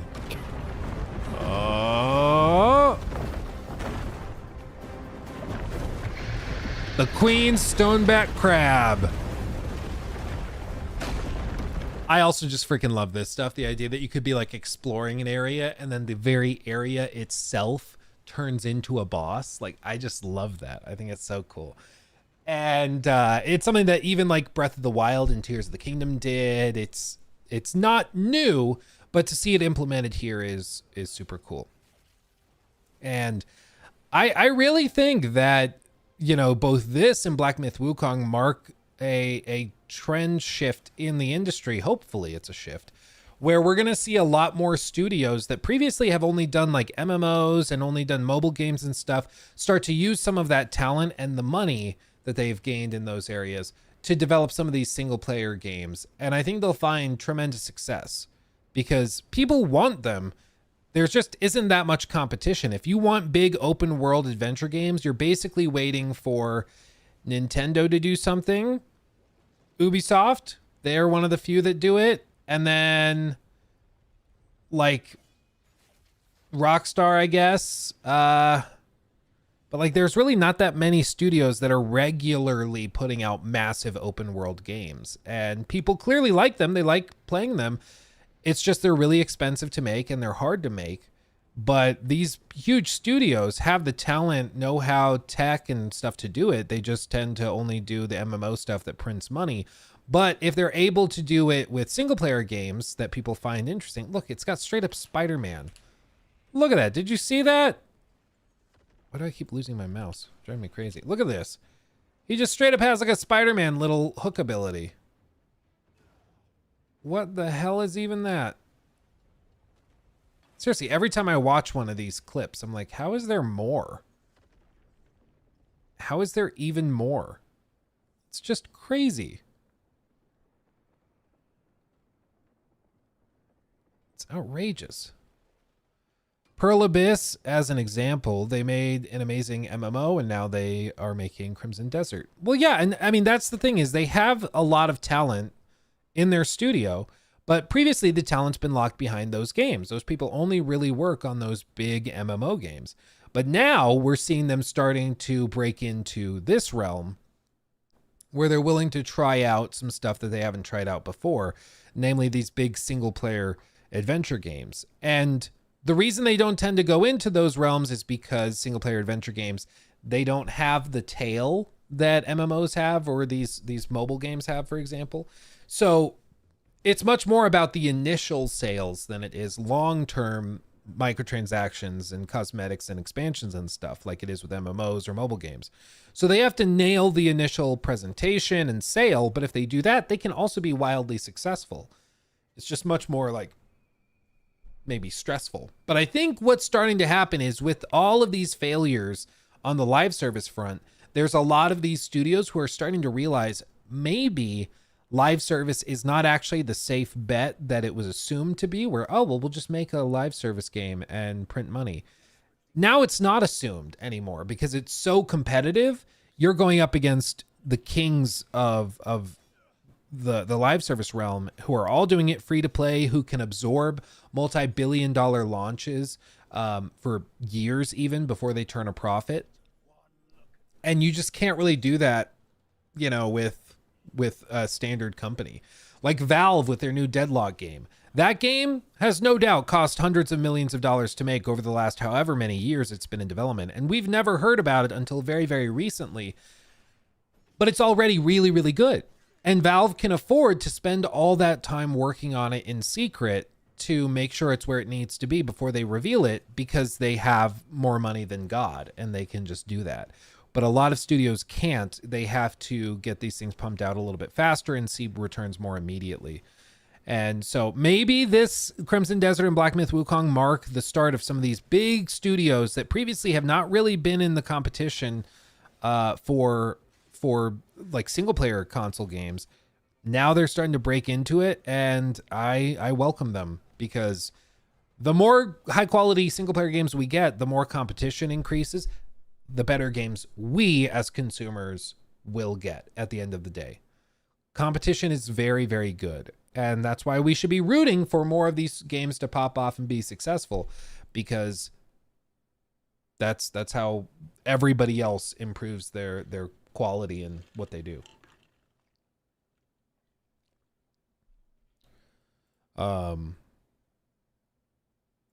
So now I do want to touch on that though, because that actually brings up an interesting point. Let me see if I can find the tweet about this.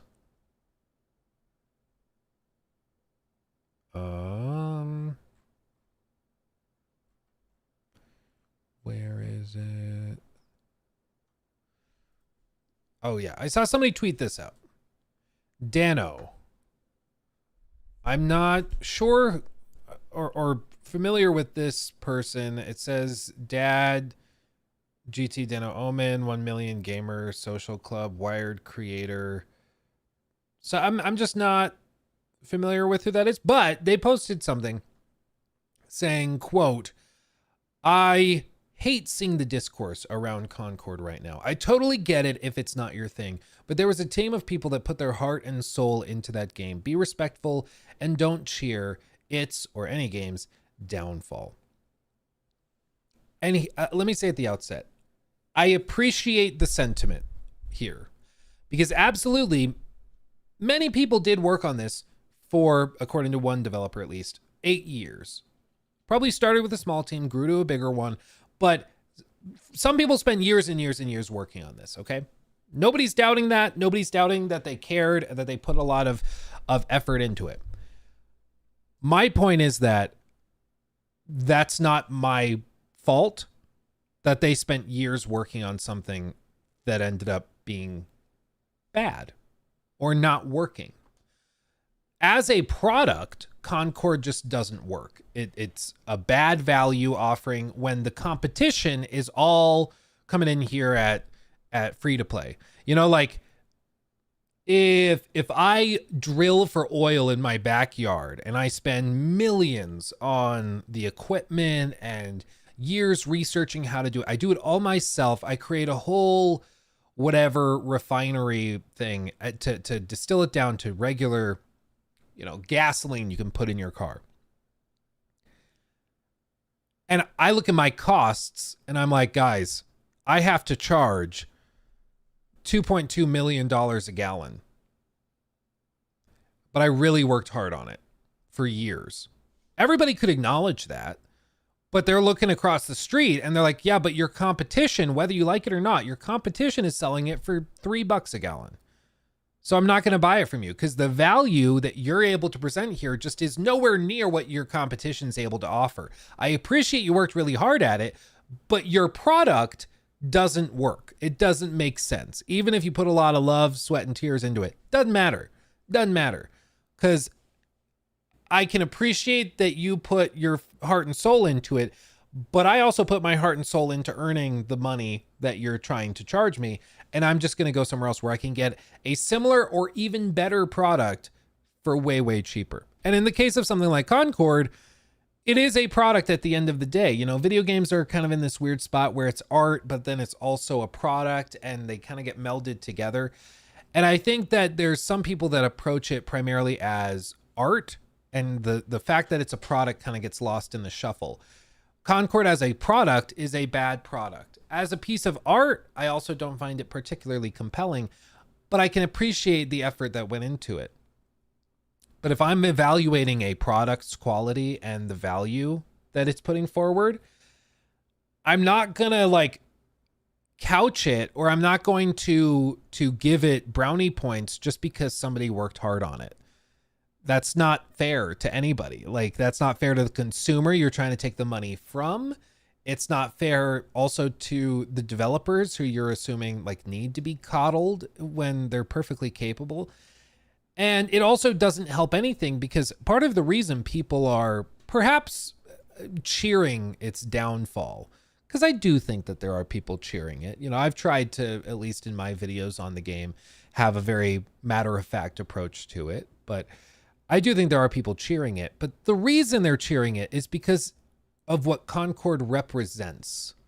Like, Concord has kind of become the symbol for the Jim Ryan era at PlayStation, where he went in and wanted to double the production budgets for games, but spend that new chunk of change on live service stuff, where he had some of their most successful studios like Naughty Dog working on live service games for years that never saw the light of day, literally wasting time for all those years.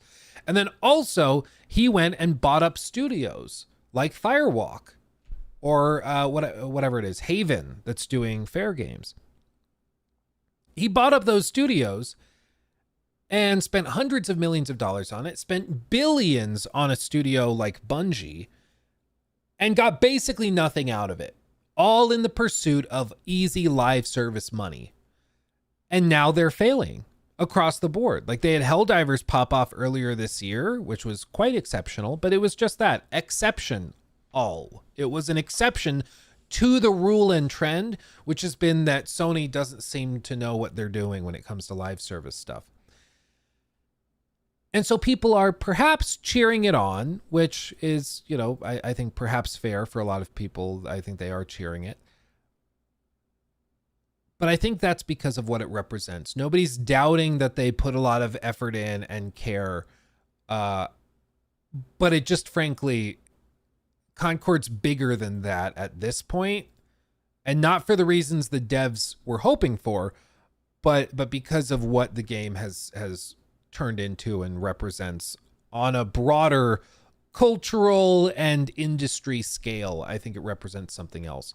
Standing Man comments on it and says, incompetence should not be justified. Your comment represents all the mediocrity that the industry has adopted as a comfort zone. You should read the comments of its creators. This is in reference to one of the developers that was calling some of the detractors against this game talentless hacks or talentless I think it was hacks, wasn't it? Correct me if I'm wrong, guys. I think it was talentless hacks is what they said. But certainly making, at the very least, disparaging comments to some of the freaks. Was it freaks? Okay, talentless freaks. That's better. But they're calling their critics talentless freaks. And when I saw that post, I just had playing in my head that South Park clip that was you know, it was making fun of Trump for tweeting about everything, but the episode, you know, they had the whole song where it's, you know, put it down if you're president today, you know, just put the phone down. And I feel that so often with some of these developers who get themselves in trouble. It's like, just put the freaking phone down. Nobody cares what you have to say unless they're going to pick it apart and use it as an example of something stupid that you said. Like, just Put the freaking phone down. Nobody cares. It's the same thing with everybody posting Instagram stories about every aspect of their life. And it's like, nobody cares what you have for breakfast. Nobody cares what shirt you're wearing. Shut up. My brain is smaller having had to see that. I don't even know. Tripe. Is that a word? Tripe. I'm going to look it up. Tripe. What is tripe? Is it a food? It's a food. It's a gross food. It's the first or second stomach of a cow or other ruminant used as food. Okay, yeah. I don't need that tripe. Okay? I don't need it. So put the damn phone down. Anyway, that's what this comment is in reference to, is people posting their tripe opinions. Okay? Gross and stupid opinions nobody cares about. Which, again, just gives people more ammunition to feel justified in cheering on its failure. When some developer is like, yeah, no, they're talentless freaks. That could be true. I'm a YouTuber. I'm basically a talentless freak. Let's just be honest about that. But when you say the quiet part out loud, then everybody can jump on you, right? Like, you're giving everybody a chance. And Dano replied, criticizing a game you played and didn't like is valid. Outright hating on a game because you want to give it the same treatment as Redfall is pathetic. Give it the same treatment. This implies that Redfall didn't deserve the treatment it got, which I think is pretty bold because that was pretty atrocious. Outright hating on a game because you want to, again, I don't think that this is honestly in good faith. Again, I'm not familiar with Dano, but saying that you're hating on a game because you want to give it the same treatment as Redfall, that's not why people are downright hating on it. They're hating on it because of, for one, what it represents. It also is a just bad product. It's a bad offering. It's a very, very expensive game in the grand scheme of live service titles that is not that different from every other game that's out there, and already nobody's playing it. So matchmaking times are really, really long, and that's just going to make the game's quality even worse. And the thing is, I thought the player numbers were really bad, right? I thought the player numbers were really, really bad. When we were streaming on Friday at launch, we were looking at it and we were like, oh God, it's only at like 180 something players. It peaked. Okay. It got way better, multiple times better,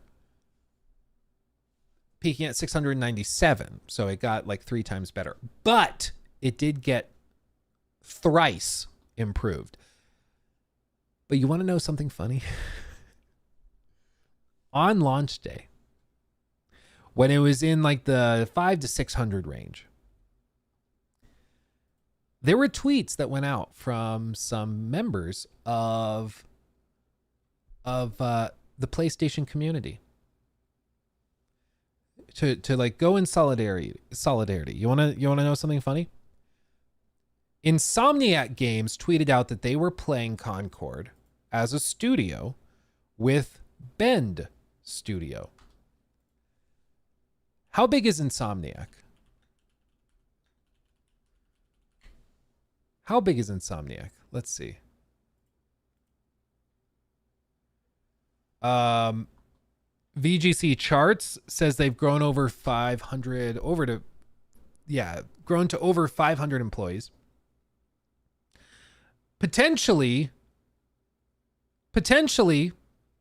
let's even say half of the studio was playing. Not even the full studio, half the studio. Let's say 250. Okay. How big is Bend Studios? Or I guess it's Sony Bend employee count. Okay, as of 2022, about 150. So even if we're being generous, probably well over half of the players at launch were from other PlayStation studios, like 300 at least, probably more. And developers were playing the game. They were tweeting out that they were playing it. So all told, I would guess that 2/3, if not more, of the players on something like Steam, granted, they could have been playing on PlayStation. These are PlayStation studios. They could have been playing on the actual PS5. But just as a point of like percentage to give you an idea of how many people were actively playing, Grand total on launch day, maybe 1,000, maybe 1,500 players were playing. Even still, with all of that lumped in, maybe 20, 30% of the total players were playing on PS5 from other PlayStation studios using free codes that they got. Because I've been told that PlayStation, and same with like Xbox, they get access. Like if you're an employee, you get access to the other team's games for free. You don't have to buy them if you're part of one of those big studios. At least that's what it was like, I think, for Starfield. Some of the developers over, was it id Tech? I don't know. It was one of the other Bethesda Softworks family companies. They all got access to Starfield for free, got free codes for it. So like the numbers, the point of all of this is that the numbers are worse than you're even seeing here, because a good chunk of the players were playing for free because they were from PlayStation Studios and they were other PlayStation employees. So even if they bought the game, it's not that much better, you know? So I think that this is, you know, representative of wasted potential and money. And I think that the sentiment that's being put here initially at the outset with like, hey, let's not be super negative about it. I can appreciate wanting to maybe not be hyper negative or anything. I get that. But I don't think that actually helps anything, because if you continue to like root for its success and you buy it 3 times to try and help them out, that for one is just a waste of money and time. But 2, I think it doesn't help anything, because anybody who knew anything about the broader gaming community could have told you a year ago this was going to flop. I did, and I'm an idiot, and I was able to still see this coming. People have been like, Luke, you realize you're causing all these games to flop. First you did it with Suicide Squad, then you kind of did it with Hellblade 2, and now you're doing it with Concord. I don't have that much power. I just can look at something and realize when it doesn't make any sense and acknowledge that it's probably going to lose money. Like, I don't have that much power. I'm just able to recognize when something's going to flop and talk about it, you know? Like, same with Skull and Bones. Like, yeah, it doesn't take a genius to see this stuff. And if Sony had talked to anybody who understood the broader market and industry, they could have told them 2, 3, 4 years ago, so halfway through development, hey, Concord is not going to go over well. I would not pursue this. I would shut it down. I would transition the very talented team to do something else, because this isn't going to end well. But they didn't. If they were told that, they didn't care. And there's been reporting from other companies, and it happened with Starfield. It's happened, of course, with a game like Concord. It happened definitely with Suicide Squad, where there is not active discourse over the problems. They don't want to acknowledge the problems or talk about it. If you have a problem with like how Saints Row reboot was looking, or the character designs or something, or the writing in Forspoken, employees who brought that up were like cast aside. It was considered like anathema. Like, no, you don't do that. We need positivity in the studio. And that doesn't help anything. You know, positivity, I can appreciate why people want to be positive about stuff, but there is such a thing as like toxic positivity. In the same way there's toxic negativity, where I don't know actually if there's a term for this. Does anybody know? Like, toxic negativity probably falls into the same realm as like cynicism. What would toxic positivity be? Just delusion or self-delusion or something? I don't really know, but it's just, I don't think anybody was able to speak up and be like, hey, I'm not sure if this really makes sense. It's just delusion, arrogance, maybe arrogance, having your head in the sand, naivete. There's just something about it where we've seen this time and time again. And for all of us on the outside, we're like, hey, this is like so obvious a problem. How did you not realize it? Like with Saints Row reboot, where they launch it and everybody is roundly mocking the dialogue. Same with Forspoken. In the first 20 minutes, there are at least 3 cutscenes that went viral for how cringy they were. How did they not see that? I think you're right. I think you're right, Mahanta. I think they're out of touch. I think they also had that sort of toxic positive environment where they refused to acknowledge any criticisms or critiques about the game. and they lived in their bubble while they were making it, and nobody stopped to question or get feedback, like critical feedback. Hubris, oh, that's a good one. That's a good one. I mean, it's why I've been really impressed with some studios that have reached out and asked for feedback on stuff. Of course, like I've had to sign NDAs about it, but there have been instances of studios that have reached out to me and asked me, what's your opinion on this? What do you think your audience will think about this? Please be honest. And I've told them, sometimes it's really good. Other times I've had to tell them, like, don't take this as me being like a hater or anything, but this is how they're going to respond. And I've had to tell them that. And at least one of the games where we did that on, as far as I understand it, was like shelved and nothing happened with it. But because I'm guessing a lot of other people told them similar stuff. But at least they were willing to go and hear out the feedback. So they didn't potentially waste time and money and resources. Because something like Concord, when all is said and done, probably wasted $200 to $300 million. That could have been money that was spent on raises for other PlayStation employees. That could have been spent greenlighting a new studio, making games that people would actually end up playing. Like, I don't know why we should coddle developers and companies, multi-billion-dollar companies, by the way, with Sony. Why are we coddling them to preserve feelings? I understand the developers worked hard on it. I get it. And I'm sure I've had videos I've worked hard on that ended up flopping and were kind of a waste of time. Absolutely. But I don't understand why we should coddle that.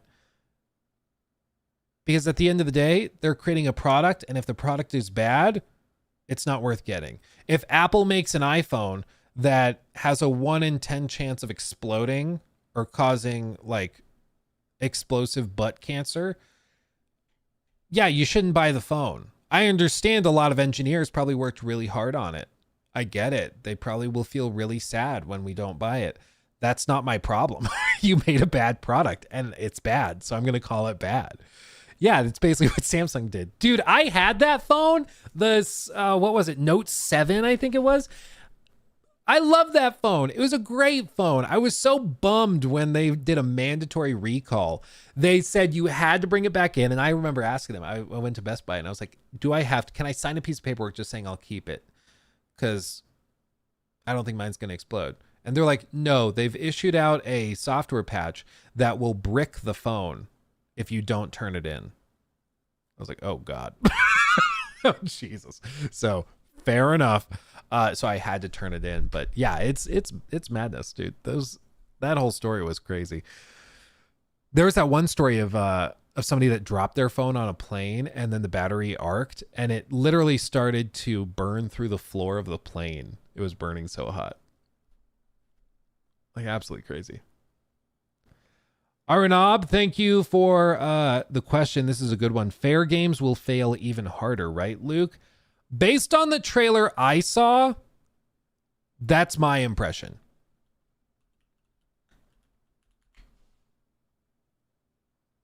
That's my impression. This right here. And then I'll catch up on all the tips and super chats and everything, guys, okay? I appreciate you. But this is the only look at fair games we've seen. And I mean, the comments are pretty clear. The irony of a live service game based on eating the rich is levels of irony I can't even comprehend, and I'm fueled by it. Eat the rich, and the game is most corpo vision ever. You can take the devs out of Ubisoft, but you can't take the Ubisoft out of the devs. Thanks to all our players, but we're unfortunately ending support 1 year later vibes to it. Billion-dollar company makes a game about how rich people are bad. Yeah, I mean, it's pretty laughable. But this whole thing, I don't expect this to magically pop off or be super successful. Like, yeah, I would not put a lot of money on this. Because this seems, if anything, more cringe. Because this is even more like crypto bro, eat the rich, slay queen than Concord was. And right now in the modern gaming market, if you do something like this, you're going to get eaten alive. So I would expect this one, unless they've made major changes, this is going to have a similar fate.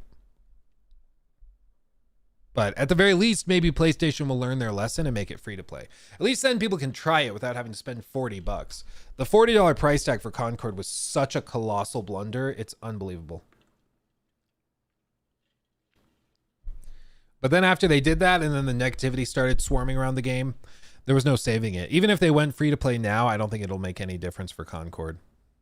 Because again, as I've said many times, the one of the most powerful forces in all of gaming is peer pressure. And if a game is determined to be uncool, there is very little that can be done to save it. Specifically in the live service realm. Like if it's a single player game and it's uncool, but you enjoy it, who cares?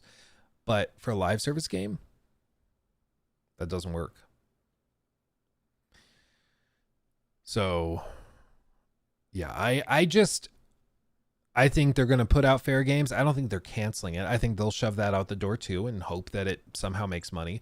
But that's why they might also stick to it, and they might also still do a freaking like $40 version and just try to get some money out of it.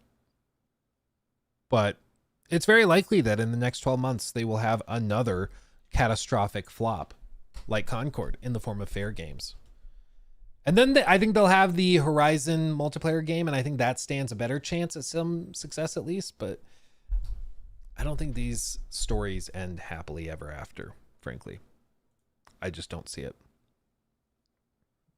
Don't see it. Let me catch up on these real quick. First of all, Small Time. Thank you for the 3. Oh yeah, check your email. Send something you might be interested in talk about Wukong data. Yes, I will check that out. Thank you for that, my friend. Let's see, Mr. X, thank you for that. Love your channel and your style. Have you seen Dragon Age Veilguard combat video? Ooh, look what I got right here, my friend. Yeah, I got it pulled up, ready to go. We're gonna look at that. Let's see. I think, yeah, Liam, this shit fails as being a Life is Strange clone. Oh yeah, Dustborne. Life is Strange has, at least the original one, has some interesting writing and solid character development and pacing and stuff. This just seems to be a total disaster across the board. Jack, this makes Emil Pagliarulo look like Shakespeare. Yeah, no, Dustborne definitely does. That guy, thank you for the 5. Game companies keep making games for a minority and to be inclusive, but then get surprised when it flops. We just want fun games. Well, to me, it just seems so, like, it honestly seems kind of insulting to assume that the only way that somebody who is gay or trans or part of any minority group, the only way they could possibly play a game is if there's a character that looks exactly like a stereotype of them in the game. Like, that's the only way anybody will ever touch our game, is if there's somebody that is a stereotype of one of those categories in our game. And it's pretty clearly not the case. People just want a good game. If you're straight, gay, trans, white, black, whatever, doesn't matter. If the game's good, people will play it and have fun. You know, like, it's so stupid to assume that people are as simple-minded as, oh, does someone look like me in the game? No, I will not buy it then. People they're not robots like that. You know, like, it's so insulting to think that people are so one-dimensional in their thinking like that. It's just asinine. Elijah, how could you make fun of such an important game? That's a good point. It's not a fun game. It's an important game. I had somebody in theater once unironically say that. They said, I don't think this play, it was at like an audition, like we were doing an audition for 4 different shows all at the same time, just to speed up the process. And they were like, the director for the one play that nobody wanted to be in was like, I know, like, there's not been a lot of interest in this, but this isn't just like a show for entertainment. It's an important show. And, you know, all of the theater people are like, they do the thing.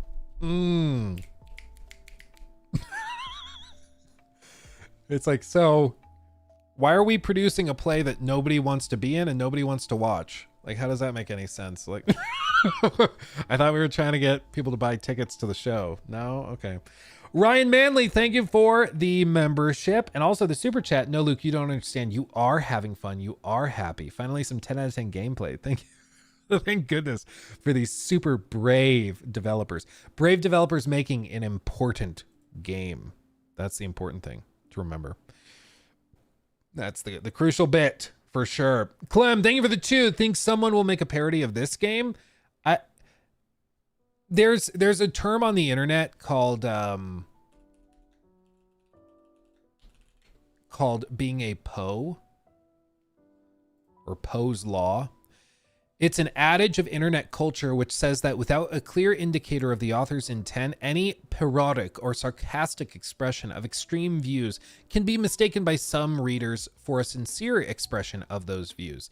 In other words, Dustborne is so outrageous, you can't tell if they're joking or serious because like those are presented the same. They're indistinguishable. Somebody extrapolating that outlook or those types of personalities to that extreme extent is just as outrageous when it's done as parody as when it's real, because they're both just so extreme. It's ridiculous. So you can't tell anymore. Like you just can't tell what's real or not because they're both so ridiculous. So that is an actual thing. And I think if you were to make a parody of Dustborne, it would end up being exactly like Dustborne because it parodies itself. Maddie, thank you for that. If a studio works on a product for 1 year and it's a 5 to 10 or 5 to 7 out of 10, that's fine. I think it's because these studios are spending near decades and hundreds of millions of dollars on these products. Yeah, I mean, honestly, I don't know how on earth you spend 8 years on Concord. I don't understand it. And I've read books on game development. I've talked to a lot of developers. I don't know how you spend close to a decade on that game. It seems to me just textbook definition of mismanagement if they actually spend that much time. Same thing with Suicide Squad. That game was also like what, 7 years? 6-7 years in the works. I know they also technically did like the Batman game, and they were working on something else before they started full production on Suicide Squad, but still, like, they spent a ridiculous amount of time on that game for basically nothing. Russell, thank you for that. The major problem with games that got 6 or 7 out of 10s is that I simply don't have much time or money to spend on an average game, so I'm not playing your game if it's anything below an 8. Well, I mean, it's also a good problem to have so many solid games, but that's maybe where, like, there's time where there's only so much time in the day where you just don't have enough time to play more games. But then as for price point, the assumption is once it goes on sale, maybe Star Wars Outlaws isn't for you at 70, but maybe for 35 it is for you, you know. Sumaya, thank you for the 1 month. Daily remember that the internet is not real, dude, for real.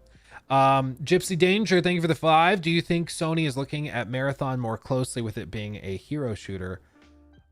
I mean, I think Sony and PlayStation execs are getting much more involved with Marathon now that Bungie has failed them. So I think they're doing some pretty intensive, I don't know if it's redesigns, but yeah, they can't afford to keep having these things flop. Marathon is not just hundreds of millions of dollars. They basically bought Bungie for Destiny and Marathon. And they were also promised another third IP that they were working on that apparently has just been partially canned, and then they're also turning part of it into a single player whatever game, or not a single player, a spin-off game. So who knows what that actually looks like, but Marathon was a huge part of that $3 billion purchase, and it seems to have been a catastrophic miscalculation and blunder. So I think they're much more involved now, but I don't know if that'll make a difference because clearly Sony doesn't really know what they're doing. Robert, thank you for that as well. Did you get a chance to see any of the Gothic remake footage from Gamescom? It's looking better than expected. Yeah, no, they're doing a really good job with it. They really are. You know, I think some games deserve remakes and remasters and stuff, and Gothic is one that I think makes sense to do. Whereas like Horizon Zero Dawn, I don't think anybody really would care that much. The Bungie purchase is a huge embarrassment for Sony. Yeah, I mean, it's bad. Am I reading you? Yeah, I am. Also, shout out to Vervin. I'm not sure how to pronounce it. For the 100 bits. Thank you for that. Enjoy your RL. Thank you for subbing with Prime. And Schwartz King, maybe? Thank you for resubbing with Prime as well. Hello from Ireland. Top of the morning to you. Is that offensive for Irish people? I don't know. Apparently I'm a good chunk Irish, but I've never been. I fear if I go to Ireland, I'll never return because I will taste the nectar of the gods that is fresh Guinness. And I don't know if I'll ever return. I really don't know. I think I might be stuck. I'll just become an outlaw, you know? Call my friends and family. I'm sorry, I can't return. I'm like, why are you talking like a cartoon version of an Irishman? And it's like, I can't help it. I've tasted the sweet nectar of the gods. I can't stop. Don't send help. I'm happy.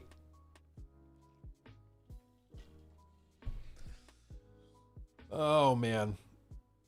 I would love to go to Ireland though. For real. Real talk. Look here. Look, listen. Real talk. You sure you're not Scottish? My brother did one of those DNA tests. We always, like, as far as I understand it, we're like, what, 45% or like 40% Scottish, 40% Irish. Then I think it's like 10% German and 10% Sioux Indian, I think is how it broke down. But don't quote me on that. I'd have to look back at it. The split was something like that. I mean, it's, and I know I don't look like I'm Native American or anything, but apparently we have a good amount of Native American blood in our veins. Because I mean, if you saw my dad's parents and stuff, you'd be like, oh wow, okay, yeah, because they're all from South Dakota and stuff. But you know, more than Elizabeth Warren. I do think technically more than Elizabeth Warren. Yeah.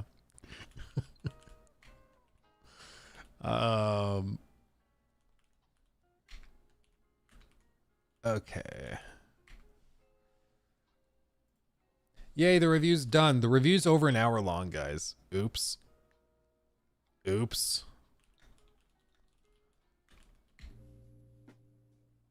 I got a feeling like 45 minutes into it, I was like, maybe I should just like stop and I should re-record this whole thing. Because I felt myself really going into a lot of detail on things I probably didn't need to go into that much detail on.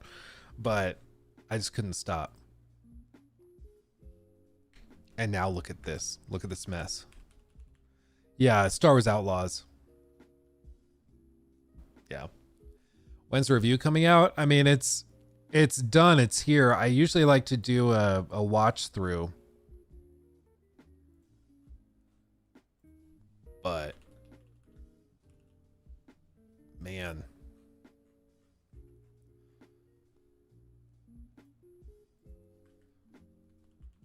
Okay. Outlaws is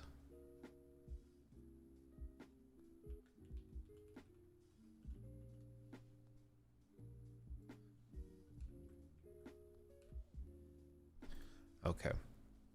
And YouTube has they have a new like thumbnail testing system where you can test like up to 3 different thumbnails and it'll present the 3 different thumbnails to everybody. And like based on how much watch time is attributed to each thumbnail, that will determine which one is the winner. So it picks the best thumbnail out of like 3 options, which is pretty cool. So I've enjoyed using that. Yeah, it's like an ABC test. Basically, yeah. Yeah, it's the whole thing. Okay, let's watch the Dragon Age thing real quick. And then I probably have to watch through that and do that.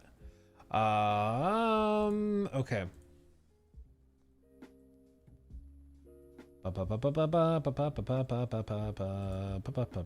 Okay. Pause that. Ready? New segment. Dragon Age, the Veilguard. High level combat parts 1 through 4 have been posted to their YouTube channel. Now, you guys know, I've said like 15 times, Dragon Age, in order to win us over, they have to hit it out of the park for one, because they've had 2 back-to-back flops, and that is a big deal. I mean, you can't just ignore that history with BioWare. They've lost pretty much all of the goodwill and good faith that they would have had with consumers. So people are justifiably skeptical about the game. And one of the things I've been waiting for was a look at some of the combat that was higher level. Because the low level gameplay I felt was fine, but it wasn't really that captivating because like they had one basic ability, and really any game you look at, especially games that have like heavy customization and abilities and things like that, the first hour of the game will always look really crappy compared to the final hour. Like you think of Elden Ring, even the first hour of gameplay in Elden Ring doesn't look that impressive. But then you see like a high level character, a high level dex build, or a high level mage or something. And you're like, oh God, that's pretty awesome. I like that. So high level gameplay, I think, is important to show to people when you're promising a revamped combat system, which is what they've done here. So they posted these clips, and it's basically a 4-part series. They did as individual videos, and then they cut them together to show what this looks like. This is an introduction to high-level combat. Footage has been edited for brevity and to avoid major spoilers. Weishaupt Fortress is under attack from Geilen and her archdemon. Rook and the Veilguard must stop her. Let's get your warrior ready for battle. So we get an actual look at a high-level character. Assign abilities and send ultimate attacks and an ultimate attack before jumping into battle. And this is a total revamp from what it's been before, okay? So the combat in Dragon Age Inquisition, I watched a bunch of videos. I even tried downloading the game, and woof, buzz your girlfriend. I am glad that they are swapping it up. Okay. I think it's good. I'm happy to see that. Transmog confirmed. It also, I mean, it definitely looks like it. You see, they've got a helmet equipped, but also not visible. And then they have this equipped, but then it looks like they have a different armor set that's being presented. So it does look like transmog is a thing here, which is a great day one feature to have. I love that. Level 30, you can see ability driving kick, smash, and control type damage. Physical damage, so there are different damage types. It detonates weakened. Focus all your strength and determination into one mighty kick, and it costs 1 action point. Okay. And this seems to be a significant improvement over Dragon Age Inquisition. I know some people loved the tactical gameplay, but I'm just going to be honest with all of you. I'm thoroughly convinced at this point, if they had revealed basically just an upgraded version of Dragon Age's combat from Inquisition, I think this game would have been torn a new one. Like, probably a few new ones, frankly. I do not think it would have gone well. So I think that this was the right move. I think this was the right move to revamp it, because this is much more popular, I think, with the common gamer. There were some people that were diehard fans of Inquisition, don't get me wrong. It won Game of the Year for a reason in 2014, but I don't think that it's aged that well. This is AC UI. I think technically Destiny was the first one to use this AI. Am I wrong? Because I remember back with like Assassin's Creed Origins, I remember people were just saying, oh, it's just Destiny's UI, which was technically fair because I think it was. Am I mistaken? I'm pretty sure Destiny's the first one that did this. But you see they've got different abilities. They've got rings, armor sets, weapon customization, all tying into a weapon score and then a shield score. This is the weapon score for like damage, basically. And then there's also things over here that seem to be gems or whatever that you put into, maybe that's supposed to be a necklace or something that will give you other buffs and benefits. Equip runes. Runes enhance your power set and access unique abilities. Some of these, all enemies within 10 meters are frozen. Okay. Passive 10% frozen duration. Okay. Choose runes that boost a warrior's damage and help with crowd control. All enemies within 6 meters are weakened while it's active. All of your weapon attacks deal fire damage for 20 seconds. Okay. Skill tree. Interesting. Each combat class has an array of specializations to choose from. And thank God it's not one of those like skill bushes like AC Valhalla did. Assassins, Creed Valaha. Naturally. Specialization champion, pinnacle of Grey Warden combat prowess. The champion is born leader who rallies their allies, turns their favor or fervor into flame, and wields a shield as a deadly weapon. Only one specialization can be active at a time. Slap. I slap you. I slap you. I slap you. 20% now less likely to be disrupted when getting hit. Flaming weapons last 50% longer. I mean, I appreciate that the effects are larger than like plus 1.2% fire damage when standing on your head and singing the national anthem. Like they actually are things that you'll be able to notice. It's just one of my pet peeves is like action RPG mechanics that you don't even notice when you've unlocked them. That drives me crazy. Defense abilities, necrotic resistance, different rarity levels.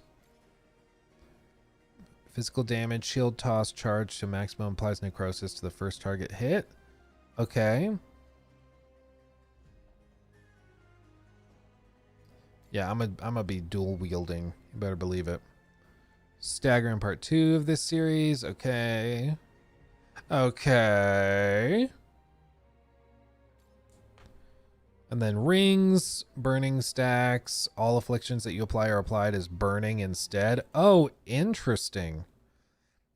So if you have any other weaponry or stuff, maybe you have a sword that does a lot of, I don't know if poison's one of them, but maybe poison effects that stack really well, but you're trying to build a fire or burning build, you pop this ring on and then you just use a weapon that stacks in affliction, just any of them, very, very well, and then this just converts it to burning automatically.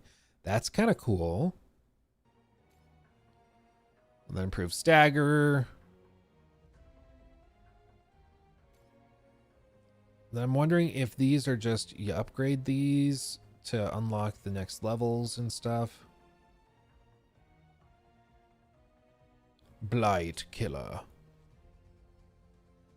This is a Grey Warden's mission, so you should bring Davrin into battle with you.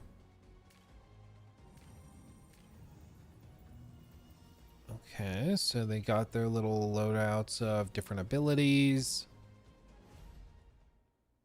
Confirming party. Let's see it in action. Let's see it actually moving on.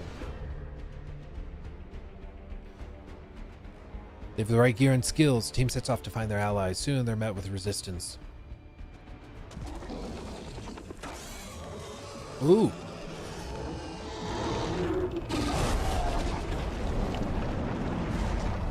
Okay.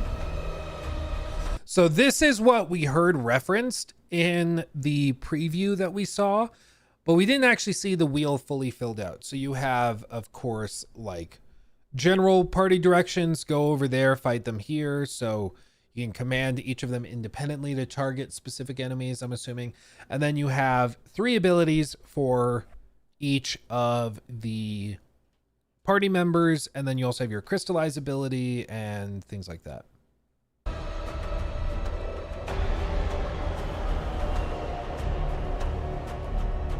can also scan them basically to see what they're vulnerable or resistant to.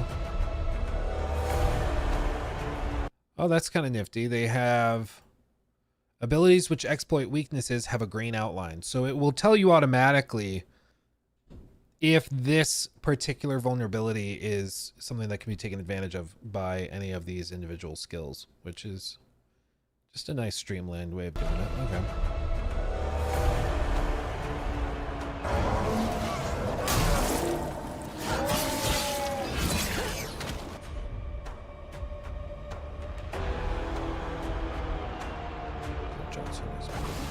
Fire, okay.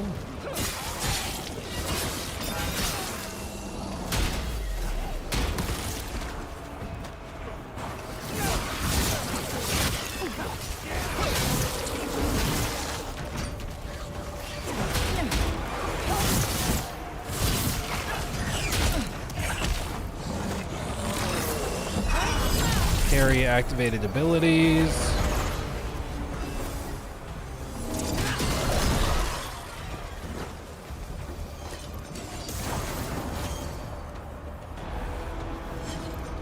Break the door!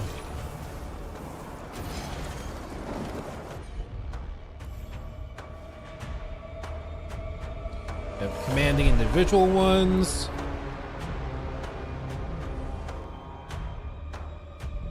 Combo opportunity. Let's see it.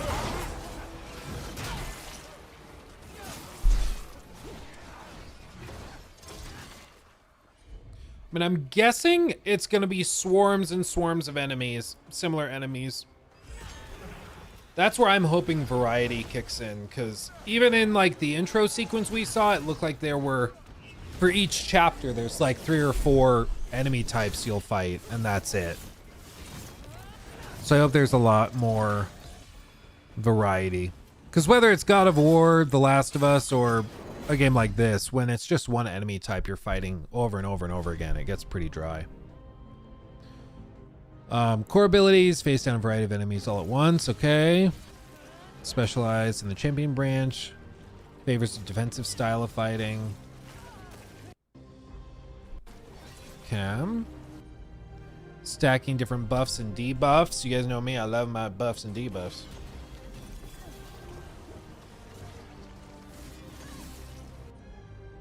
Like, honestly, I can imagine while playing it, I'm sure it's very, very engaging. I think the ability wheel slows it down when you're watching it, but when you're actually playing and swapping between abilities, I'm sure it feels much faster paced. That's always the tricky thing with these types of videos, is it's like, some games look way cooler to watch than to actually play. Other games, you know, playing them is much more fun than watching them. And you just never really know what you're going to get until you get your hands on it. Smush.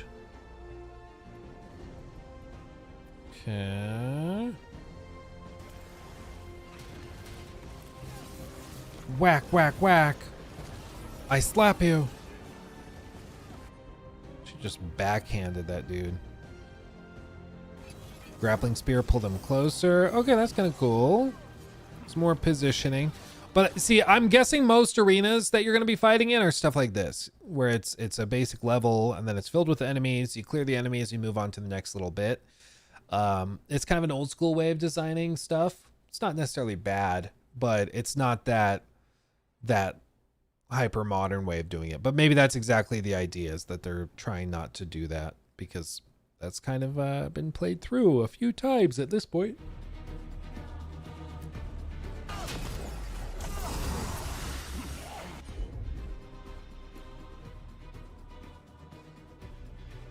Come.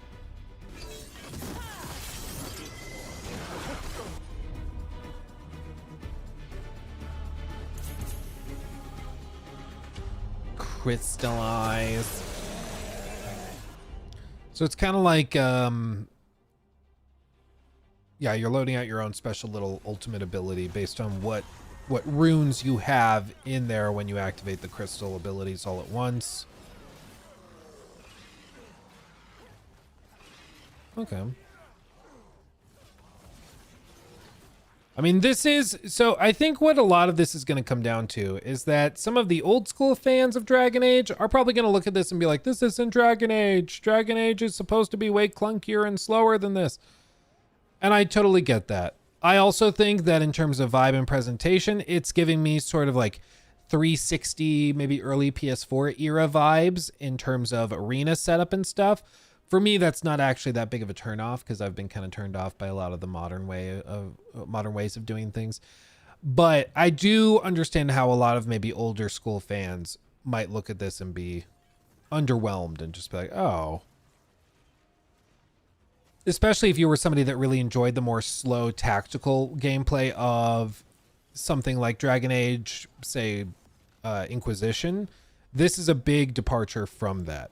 Now, the devs have talked about it a lot, and they've said, well, at one time in development, we actually did test full party control, But because the combat system has been revamped, as you can see on screen now, it caused the player to be overwhelmed and things were basically too hectic and chaotic. So players started to get overwhelmed and just kind of panic.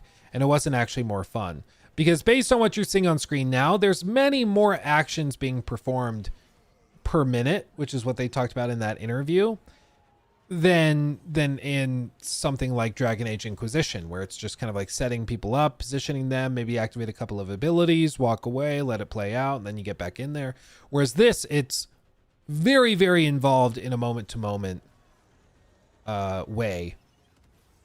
But it is very different from what I think core Dragon Age fans are used to. But again, maybe that's precisely why they did it this way. Maybe in a lot of the development process, they were like, hey, most common complaint about Dragon Age Inquisition was the combat. So maybe we just revamp it, do something totally different. I think they're between kind of a rock and a hard place. No matter what they did, I think people would complain. If they kept it the same, people would complain that they hadn't done anything with it and that the previous combat sucked. And then, you know, if they do reinvent it, then core fans are like, this isn't what I'm used to. And so I think they're kind of stuck between a rock and a hard place. But it does seem to me that they've at least taken a lot of nods from some other action games, action RPG style games. Won't necessarily be for everybody. It is giving me like Assassin's Creed Odyssey vibes. If you remember in Odyssey, it was a similar loadout type. And then also you had like your core abilities that you could activate on the quick ability wheel or whatever. So I think maybe that's the inspiration, but I'm not really sure, because that would time out about right if they looked at Odyssey and they're like, yeah, we want to do something like that. That was like 2018. This game, that's 6 years ago. So that could time out pretty well if that's what the inspiration was. Being overwhelmed sounds like their effects were just too much and they thought that it meant the game would be too complex. Well, no, in the interview, what the developer was saying was that when you're actively dodging attacks and then dealing your own attacks and activating your own abilities, to then go and have to manually select where each party member goes and what abilities they're using and all of this manually instead of it being much more automated, that just was overwhelming to players. Which, you know, in a game like Baldur's Gate, I don't think it matters because it's turn-based, and so you can be much more methodical with it. But when everything's real-time, I think it does get to be much more complicated. And then Inquisition had that like tactical view, which made it a little easier, and so there were some ways of working around it. But I just think they chose to go this route, and it seems to me like they were taking inspiration from Odyssey. I don't think Odyssey is a bad game. Is Odyssey that much like Dragon Age? I would say no, but this might be one of those games where it's like, it's a solid action game. Is it a very good Dragon Age game? Maybe not. But is it a solid action game? Sure. You know, and whether that finds an audience, I'm not entirely sure. But at the very least, it is further differentiating it from Baldur's Gate, which I think they absolutely needed to do. Because going head to head with Baldur's Gate, I think would have been a catastrophic mistake and would have been an absolute failure, because you're not going to win that fight. You're just not. So I think that's what they needed to do. But we've heard and seen a lot of Dragon Age the Veilguard at this point that seems to suggest that it's pretty well optimized as far as we can see. They're trying to reassure people that they're polishing it. BioWare spent more than 200,000 hours testing Dragon Age Veilguard on PC. Getting the PC experience just right was crucial to us. And it's a full breakdown of all of that. And then they also have already shared some information from NVIDIA RTX with a trailer dedicated to it, where they have DLSS 3 frame generation, FSR 2.2, XeSS, advanced ray tracing features, including ultra ray tracing mode for high-end rigs, Steam Deck verified with native Steam version. To be clear, the native Steam version, the reason they say native is because it's not going to require the EA launcher, which I think is a lesson they learned time and time again. Because again, they can't really afford any blunders with this. They need it to be successful. So this is not the time to be like, oh, well, yeah, we're going to use it to get new email signups for EA Play or whatever. Like, no, for the love of God, just let the game stand on its own. If it's good, awesome. If it's bad, oh well, but let the game speak for itself. And it's Steam Deck verified months out from launch, which is pretty rare. Not many games are Steam Deck verified at launch, much less months before launch. So they seem pretty confident in its ability to scale to hardware. They also say native DualSense and Xbox controller support, custom FOV, so you can actually change the FOV. 21:9 ultra-wide support as well at launch, uncapped frame rates, variety of quality settings. No, not Grok. Stop. Variety of quality settings, most of reflected in real time, meaning you don't have to totally reset your game to see them, or you don't have to pull up a menu, close the menu, see what it looks like, pull up the menu again. Like they actually do the side-by-side showing you in real time what it changes. So it really seems as though they have spent a lot of time polishing and optimizing it, which again is exactly what they need to do for this to be successful after Anthem and Andromeda. It really feels like they made a checklist of all of the stuff that they needed to prove to people to try and win confidence, and they are trying to systematically go through it. And that, to me, is very promising. Does it mean that this is going to be good? Not necessarily. But if they were not doing any of this, like say they were really coy about performance, that to me would be a huge red flag, especially with their last couple of releases. If they were like super hesitant and didn't want to show any gameplay, any combat or anything, certainly high level combat, you'd be like, what are they hiding? Why are they hiding stuff? But instead they're trying to be very transparent and clear with it. And that's all you can really, really ask of them. And that's, I think, promising to see that they're willing to be that clear. So I think so far they're doing everything right in terms of the reveals and what they've showcased. I think now what I'd like to see, and I'm sure it's coming down the pike, I think what players need to see is actual hands-on time with people actually playing the games, like a preview event or remote play session, something like that. I think if they did that, that would help with confidence a lot. And then also, I think what would be helpful would be like I forget what game did it. There was an RPG that did it, where they basically showed like a quest line and then showed the various outcomes if you had done different things. I think something like that would be really, really helpful. If they just went in and showed like, oh, so this is a quest line. If we go here, oh, Gollum, yeah, that's it. If they came in and were like, okay, if you talk to this person in this way, then this is how the quest plays out. But let's rewind and look at the quest playing out this way. You could also do this. You also could have done that. And each one of these could have come out this way. I think that that would be really interesting to see. And I think that would help a lot of people feel more confident that the RPG DNA has remained. Because so far, it looks like a solid action game, perhaps. I don't know what else to call it other than just action game, maybe action adventure. But it doesn't really seem like that much of a BioWare RPG. If this has BioWare RPG-ness inside of it, then I think it could be something really, really exciting. But we just haven't really seen an exploration of that. So time will tell. But I will continue keeping a close eye on it because I think what they've shown so far is pretty much everything that that we would need to see. So I think they're doing a good job, and I hope that they continue to be very transparent with it.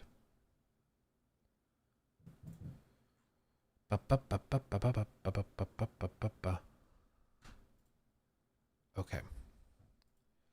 And then lastly, should we talk about this? Should we talk about this one? Okay. Clem, please just no more quirky dialogue. Yeah, dude, I hope so too. Quirky dialogue, I don't think I have the strength. Yeah, I don't think I could handle more quirky dialogue. But don't you get it? They're so quirky, Luke. They're so quirky. I hate it. New segment. It's happened, guys. We've seen it. This is granted 5 days old, and I've talked about it before, but we haven't done like a sorted reaction to it yet, as far as I am aware, having done it. And that is gameplay of Kingdom Come Deliverance 2. Mordowałem I ruchałem. Więcej razy paliłem kościoły niż byłem u spowiedzi. Wybacz swemu słudze. Wybacz. Wybacz I pozwól mi jeszcze tylko raz wykastrować tych bezbożnych skurwysynów!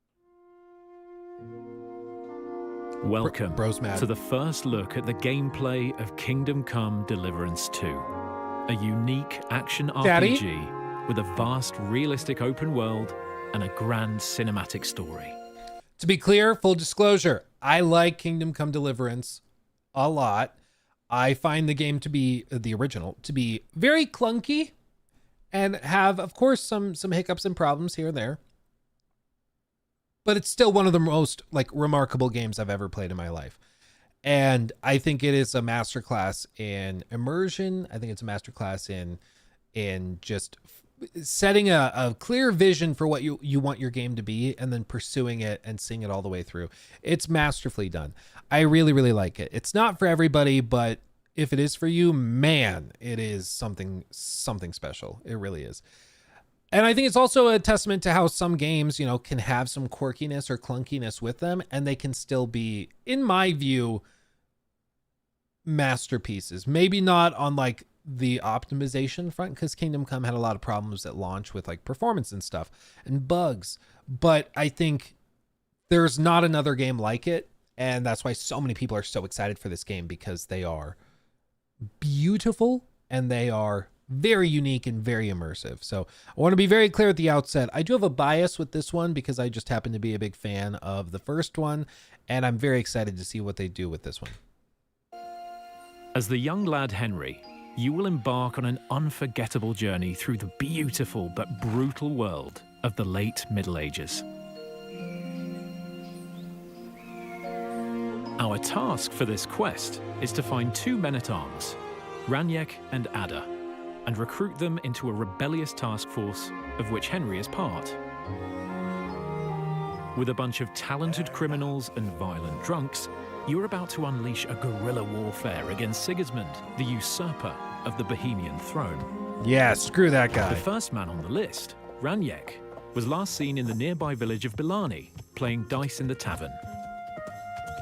Let's go ask the local gamblers about him. Dude, it really is beautiful.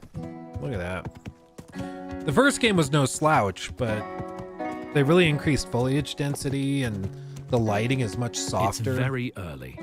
The villagers are just waking up to their everyday chores, milking cows, harvesting crops, or gambling groschen.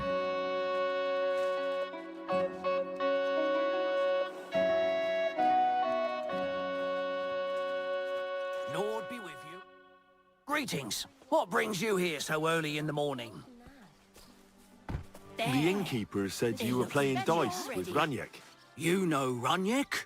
Then you must have a drink with us. I'd love to. Thanks, but I'd rather know what happened to Raniek. Impatient, aren't you? We can take you to him right now, if you want. Lead the way, then. Come on. Nice fellas. They offered us a drink, and now they'll introduce Raniek to us. No questions asked. Looking forward to meeting him. Seems like a feel-good quest. There's not a whole lot of feel-good quests in Kingdom Come. I mean, there are some, but usually there's a darker undertone present. Do you want to see him or not? So where is he? What? Where is he? I don't get it. What happened to him? We met this Raniek in Pshitoki. We even lent him money when he had nothing to play with. He swore he'd pay us back. Then we met here and played some more. Raniek kept losing, but he didn't know when to stop. What did he do to him? When it was clear he had no way to pay us back, we started watching him to make sure he couldn't run away. He started whining about having to go take a dump. But we didn't want to watch him shit himself, so we let him go and said we'd wait outside the shithouse. But the bastard got the idea to flee the other way. You mean through... But I reckon it was deeper than he thought. And he never came out. What other game has a quest like this? Can you name one? I can't. I'm gonna pull Raniak out. Well, if you say so. But I wouldn't go in there for a golden pig. And when I find him? Just pull him out and search him. That bow of his should fetch a decent price. Jump in then.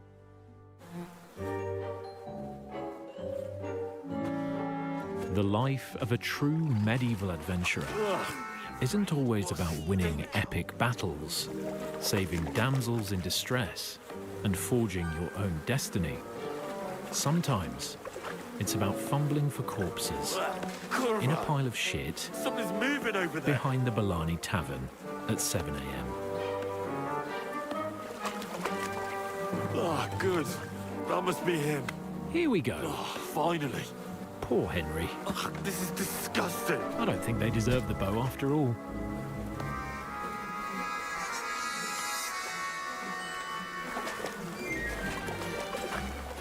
Don't be afraid. Feel around. Hey, where are you going? Come on, do it. Find the bow. Oh yeah, that is a nice bow. Now, bring us the bow. What about the... Not another step. God, what a stench. So, did you find the bow? Well, I have it, but I won't give it to you.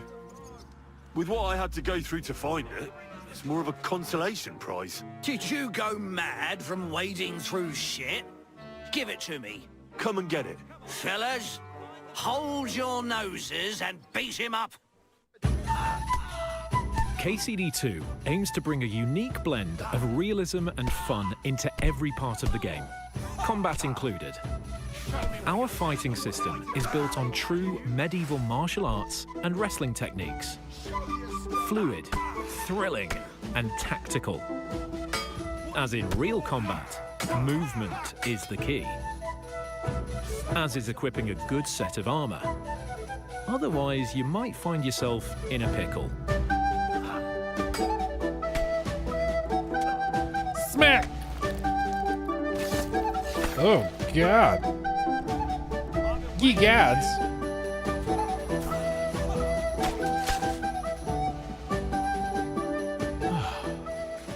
We should leave before someone notices the new corpses and starts investigating.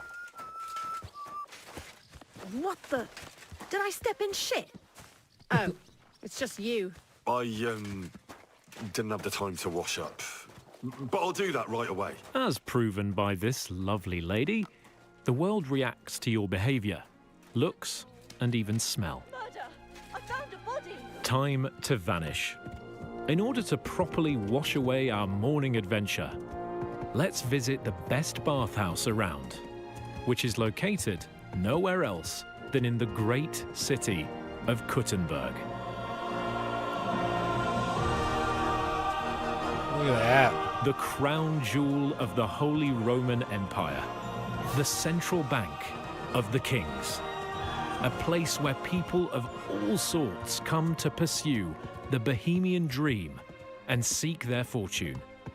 A city filled with people to befriend or betray, and all sorts of adventures and quests for you to uncover.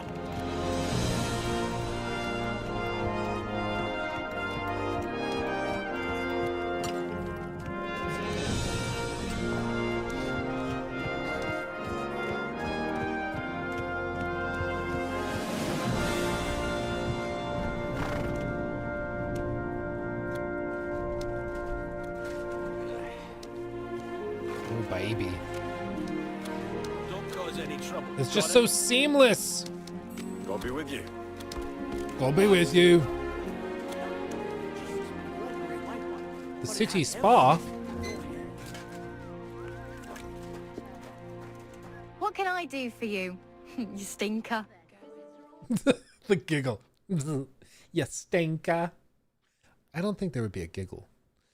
Just saying, in terms of realism, that's leaving me a little unimmersed. I don't think there'd be a giggle.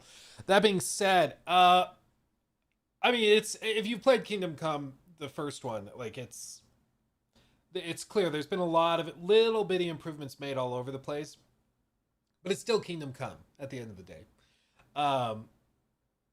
And this is what I love about it, is that it's just so easy to get totally immersed, because you do something like that, you do a quest where you're digging through actual crap, and then there's characters that are commenting on your smell, like, and so, oh yeah, no, I did do a quest where I would stink, so I need to go to a bathhouse or a spa, and I need to get cleaned up, and then people will compliment me on how good I smell, you know.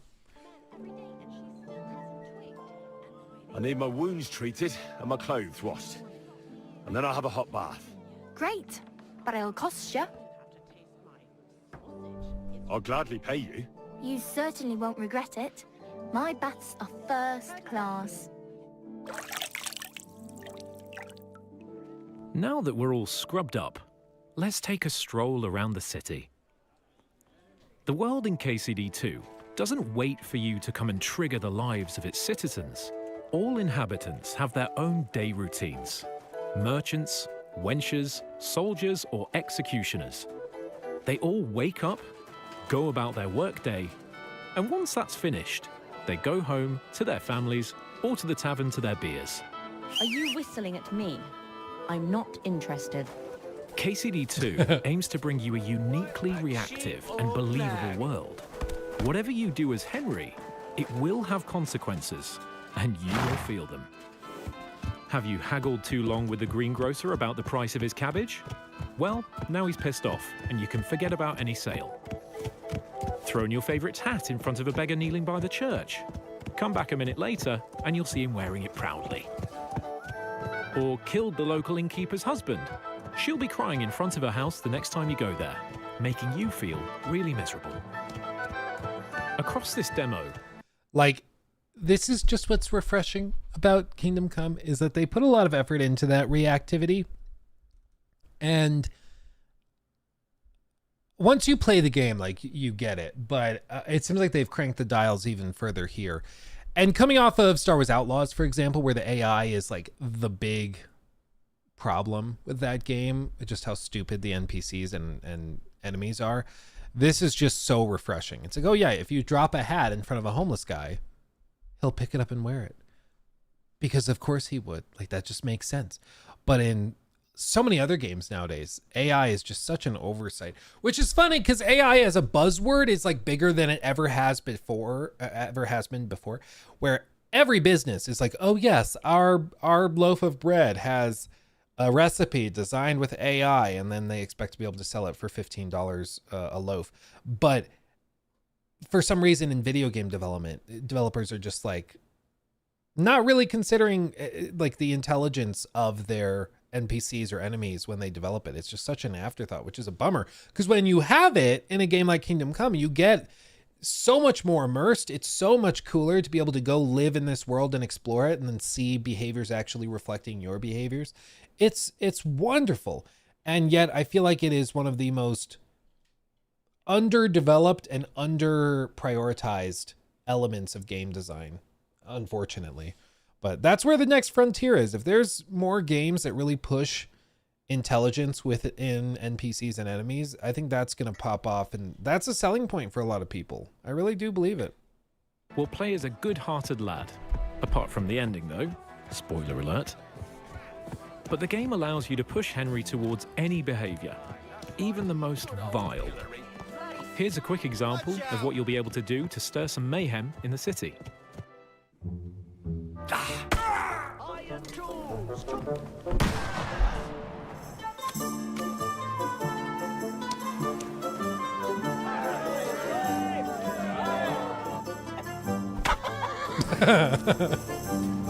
That punch was personal, dude. That was just right on the neck. Hey, did you forget your clothes somewhere? Aye, at your mother's place when I was shagging her.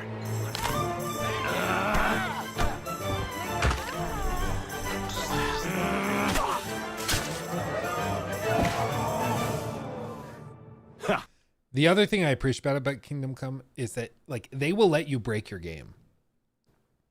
you can like go about killing people and like screwing stuff up, and you can get to the point where like, I don't even know how I'm supposed to continue with the main story. Like, I have pissed off everybody. Everything is like horrifyingly broken, but you chose to do it, so they allow you to break your game. And I love that. I love when games are like, you might regret it, but yeah, we'll let you do that thing.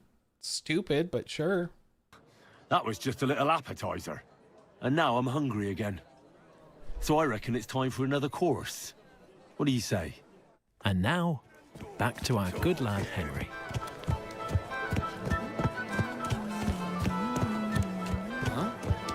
Please, good man. I need some help. A prime example of a random encounter. What is it you need? I lost something, and I can't find it for the life of me. My leather satchel. I put it down here for a moment, and now it's gone? Where did you put it? Somewhere around here. I made sure it wouldn't be in plain sight. At least I think I did. Oh, a moment's distraction is all it takes. Someone must have filched it from you. If I don't find it, I'm done for. Now hold on, wait. What are you doing?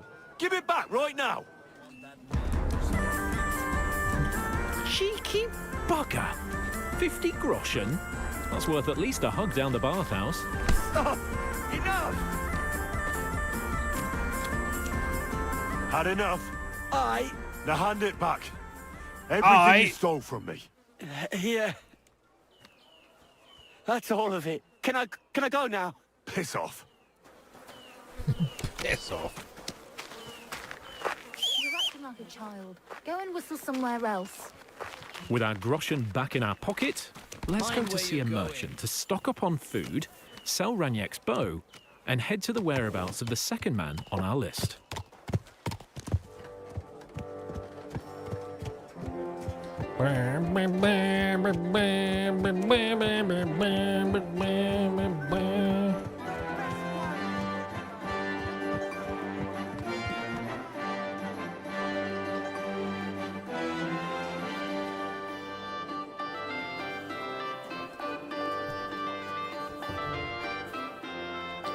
It's Ron Swanson.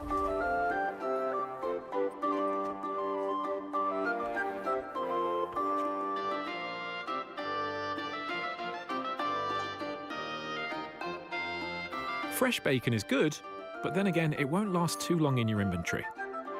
For longer journeys, dried food is always better, as it doesn't spoil, and you don't risk getting sick from rotten bacon. Vielen Dank. Du wirst sicher zufrieden sein. Bis bald. Now that we're geared up with some food for our hungry Henry, let's proceed with our quest.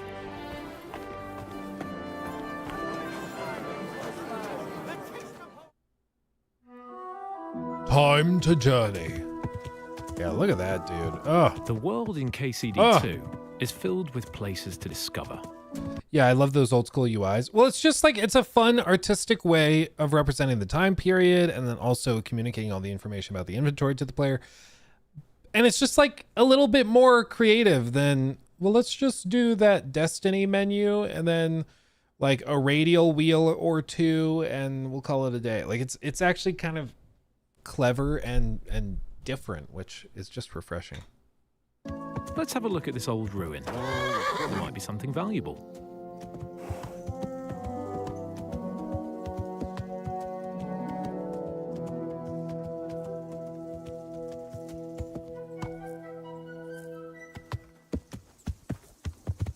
Turn that horse around and get out of here right now! Right, I'm going. Calm down. Bro needs a drink of water. I told you to get out of here! We should listen to Mr. Marlborough and not provoke him. But given his menacing tone, he must be guarding something valuable. That's a promise we can't leave behind like that.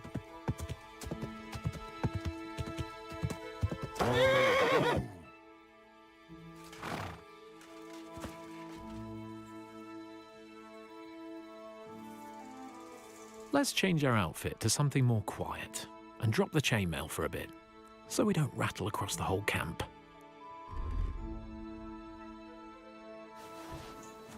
Okay. I love the little UI of the bunny.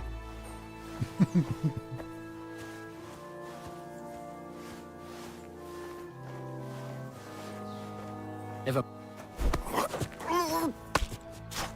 Got him.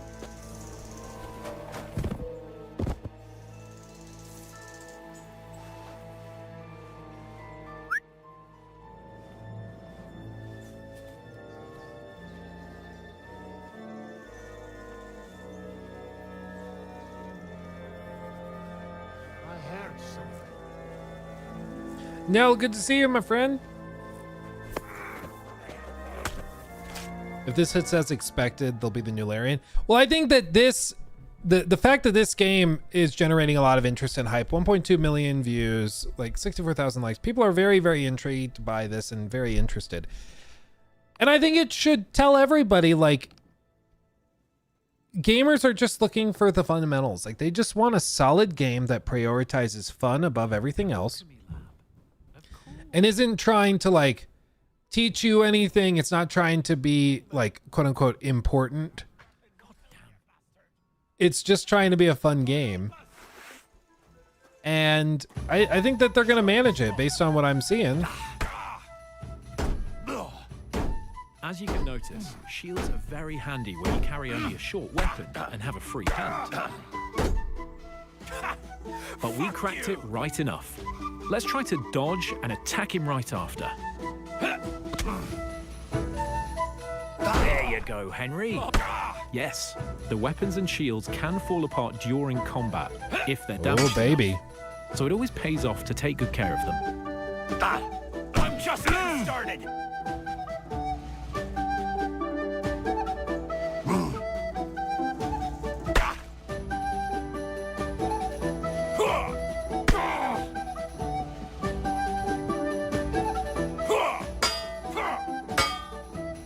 Mercy. Victory at last. Now, what should we do with him? You're not going anywhere until I say so. Let me live. Give me everything you have, and I'll let you go. All right, easy now. Just let me go and I'll give you everything. You promised to free me. Now keep your word. If you rewind a few moments back, you can even see he gave Henry his red shoes. Yeah, I was going to say he's barefoot. Much worse for him. Crunchy. Fuck this! I'm not getting myself killed! There must be something of great value here. Fuck this! I'm not getting myself killed! Oh, yes. Savior Schnapps. He's still just freaking out. A classic period potion through which you save the game. This was worth the 3 kills. Unlike the bow. Yeah, the one of the things people love or hate about this game is the Savior Schnapps stuff. Because you can't just like pop open a menu, quick save, and do something like that, or like pop open a menu and permanently save. The entire thing is tied around the Savior Schnapps, and so saving while out exploring is supposed to be pretty rare and not something you want to do just casually. And I kind of love it, but again, it takes you a good while to get used to. But once you kind of give into it, it's awesome.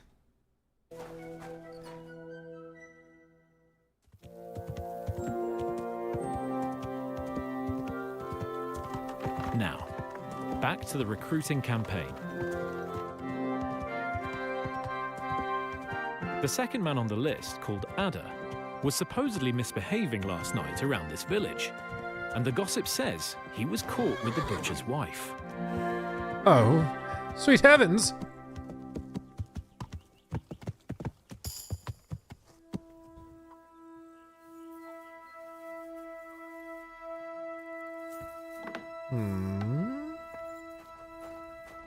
Hello.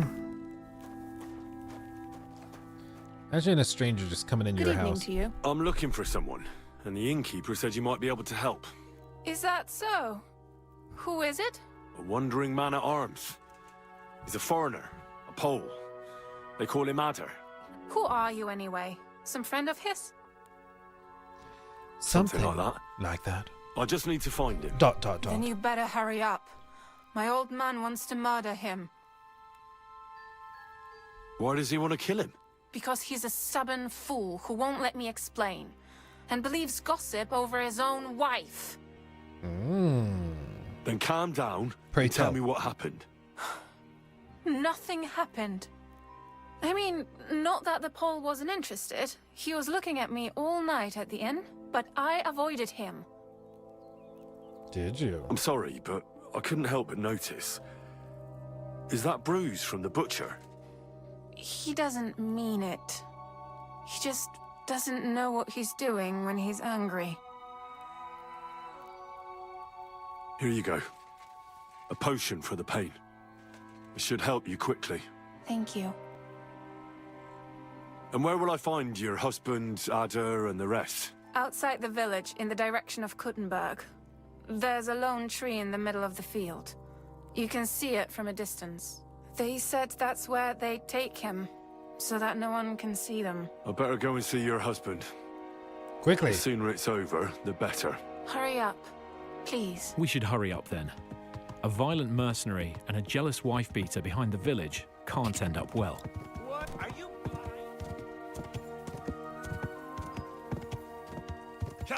That looks like a lone tree in a field.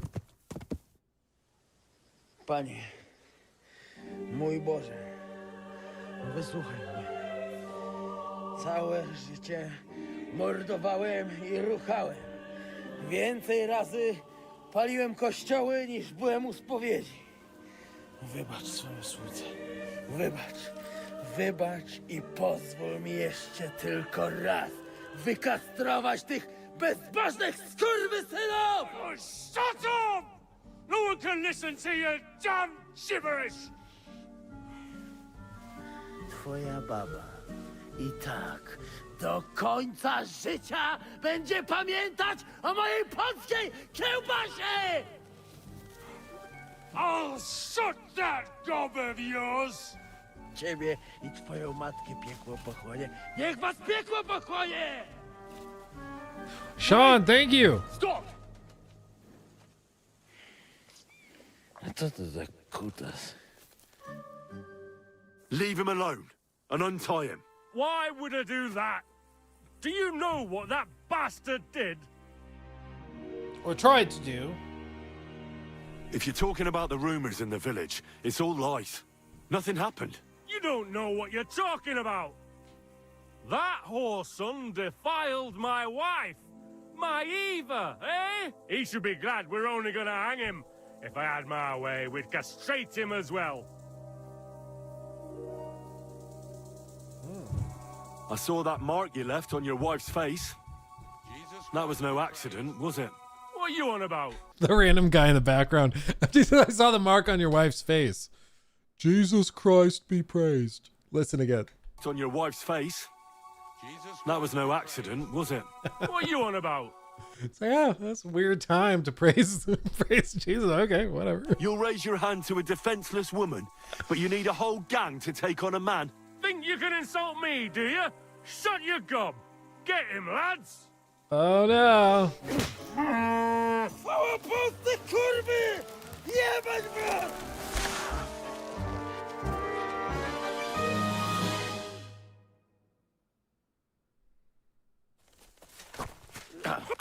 Hurry! Well, at least Eva can find someone nicer now. I'm all yours. Hang in there, bro. I mean, not like hanging, but you know what I mean. I feel quite hungry. What? I feel quite hungry. Boli, boli. Aaaa. O kurwa. O kurwa, było blisko. O kurwa mać. Mało brakowało. Kimkolwiek jesteś, masz krzepę. To jak żeś nastukał tym zagnojonym kuciapom? O. Does it translate? Sam bym lepiej tego nie uczył. Oh yeah, it does. I just assumed it wasn't gonna translate it, and nobody spoke the language, but I guess it does. I reckon you want to know who I am, right? I'm Henry. Henry. Eniek, a dlaczego ty mówisz do mnie jak do głupca? Yes, that's me. Henry. I was sent by Dry Devil. He's waiting for you at the Devil's Den. O, żeż kurwa, czart żyje? To jeszcze go nie powiesili? Kurwa, patrz, głupim to szczęście sprzyja. As you say, in the Devil's Den. That's where all of us are supposed to meet. O, złaciutki. Kocham cię. Chodź ze mną. Musimy to opić w czartówce. Go ahead.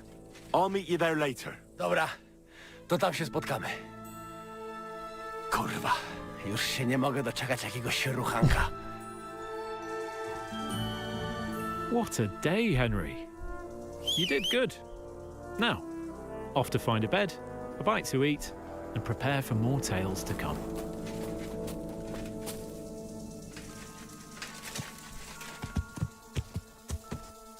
Good. This concludes our gameplay showcase of Kingdom Come Deliverance 2. Get ready for more exciting peeks into this. Shocker. It looks really solid. Again, clunky. Combat's always a little like stiff, and you know, some of the dialogue and NPC animations and stuff are a little clunky, but like again, that's not really why you're playing a game like this. And why you're playing it is for the reactivity, for the immersion, for the setting, the story, the characters, and all of that seems to be top notch. And this is just, it seems like it's going to be Kingdom Come Deliverance, but with a bigger budget, more dev time, and that's pretty much all any of us really wanted. So, I mean, it's exactly what you want. So yeah, I mean, I'm in for it. I'm excited. It comes out February 11th, 2025. We're gonna keep looking at it, keep watching it, but this is one where I'm excited. I'm pretty excited for it. So, yeah. Oh, and the music too, yeah. Sean, again, thank you for the 5 gifted memberships over on YouTube. Thank you, my friend. Greatly appreciate that. Fearless Wolf, thank you for the 2. A game made for fun. Have I quantum leapt? Dude, for real, it feels like it. Jack, a bigger and better Kingdom Come Deliverance. Shut up and take my money, dude, for real. Let's see. Bender the Offender, do you think... thank you for the 5. With the way Helldivers 2 has been going lately, do you think Space Marine 2 will pull those players and tank the numbers for Helldivers 2? I think there's an actual decent chance that there could be a good amount of overlap there. So I think it's possible. I think that you will see players drop from Kingdom or from Helldivers 2. So yeah, I do think that that's going to play into it. Whether it causes like Helldivers 2 to have a significant loss, I don't know, but I do think it plays a role. So I think you're right. And then Bender also recently finished Black Myth Wukong, and I gotta say the game has more content and some AAA games a year after release. There's a lot there, Bender, for real, and thank you for the 10. I mean, I've been playing through it, and then I finished. I got to the point where I got the review for Star Wars Outlaws, so I kind of had to set it down while I played through that. But I'm at a point now where I'm gonna jump back into it. I'm very excited. It's just like a big game that's fun, and sure, there's a couple of things with it, but again, it seems like the moral of the story at this point in the year is that some of the games I'm enjoying the most, at least, are games which have problems but are just focused on fun and aren't trying to reinvent the wheel. Like they're just, yeah, they're not 10 out of 10s, but they're solid games that are just fun. Kogar, let's see. Space Marine 1 was mid AF. I'm not expecting anything from Space Marine 2. I mean, from what I've played, it's fun. I wouldn't expect it to, again, be like a 10 out of 10, but I think there's a lot of content there. If you're a Warhammer fan, it's going to tickle your fancy, and I think it's going to be pretty straightforward. I don't think it's going to be that long. I don't think it's going to be that crazy, but I do think it's going to be really fun. And just one of those feel-good games that's not trying to reinvent the wheel. You know, very 360-esque. So, I mean, naturally, if you didn't like the first game, you probably aren't going to magically like this one, because it's following the first game, so it's a sequel. It's not trying to like be totally different, but yeah, I'm excited for it. I think it's, from what I've played of it, it's pretty fun, and from what I've seen of the other stuff that they have, I'm excited for it. Luke, when's the new studio tour? It's been a minute since the last update. Well, we filmed it like a few weeks ago, because Herman Miller offered to sponsor it as part of hooking me up with a new chair. And so we're just waiting on final approval from them. And we walk through the studio, kind of giving a broad overview, not as much into the like technical specifications of individual components, but more like broad strokes, what we have going on with it. And I even let you guys know what's on the bottom shelf of that bookshelf. And I confess to a major addiction that I have. So it's definitely worth watching. But that'll go up soon, I feel. Probably, I would assume some point this week. That'd be my guess. Oh, yeah, Kieran, have I talked about the Mafia trailer? Yeah, I think it looks great. I wish there was more to talk about, more to say, but it's just a very small peek. But I mean, it's enough to get me excited. You know, sometimes all you need is a little peek. That's all you need, and then you're good to go, ready to go. Okay, fam. Thank you so much for hanging out with me. I've got to do a proof watch and finalize the upload for the Star Wars Outlaws review. Once that's done, I'm going to hit the publish button probably around like 30 minutes from now or so. So I'm going to go do that and get that ready. And then the Star Wars Outlaws review will go up for everybody on the big channel. And after that, we'll be back Wednesday with another stream and podcast, rocking and rolling. It's going to be really good. And we'll keep talking about some wonderful games. You guys have been amazingly generous today. I greatly appreciate it. You guys humble me every time we hop on here. We had like freaking 1,700 people in the streams today across YouTube and Twitch. That's crazy. So I really appreciate you guys and love the gosh darn heck out of all of you. It's amazing. Thank you to the people who sent in super chats. Very, very generous. All the new members and subs, tips and cheers and stuff. You guys are amazing. Okay. I love you desperately, whether you're on Twitch or YouTube or watching the VOD or a stream clip. You all are amazing. I'll see you soon. Okay. Hugs and kisses. Bye-bye.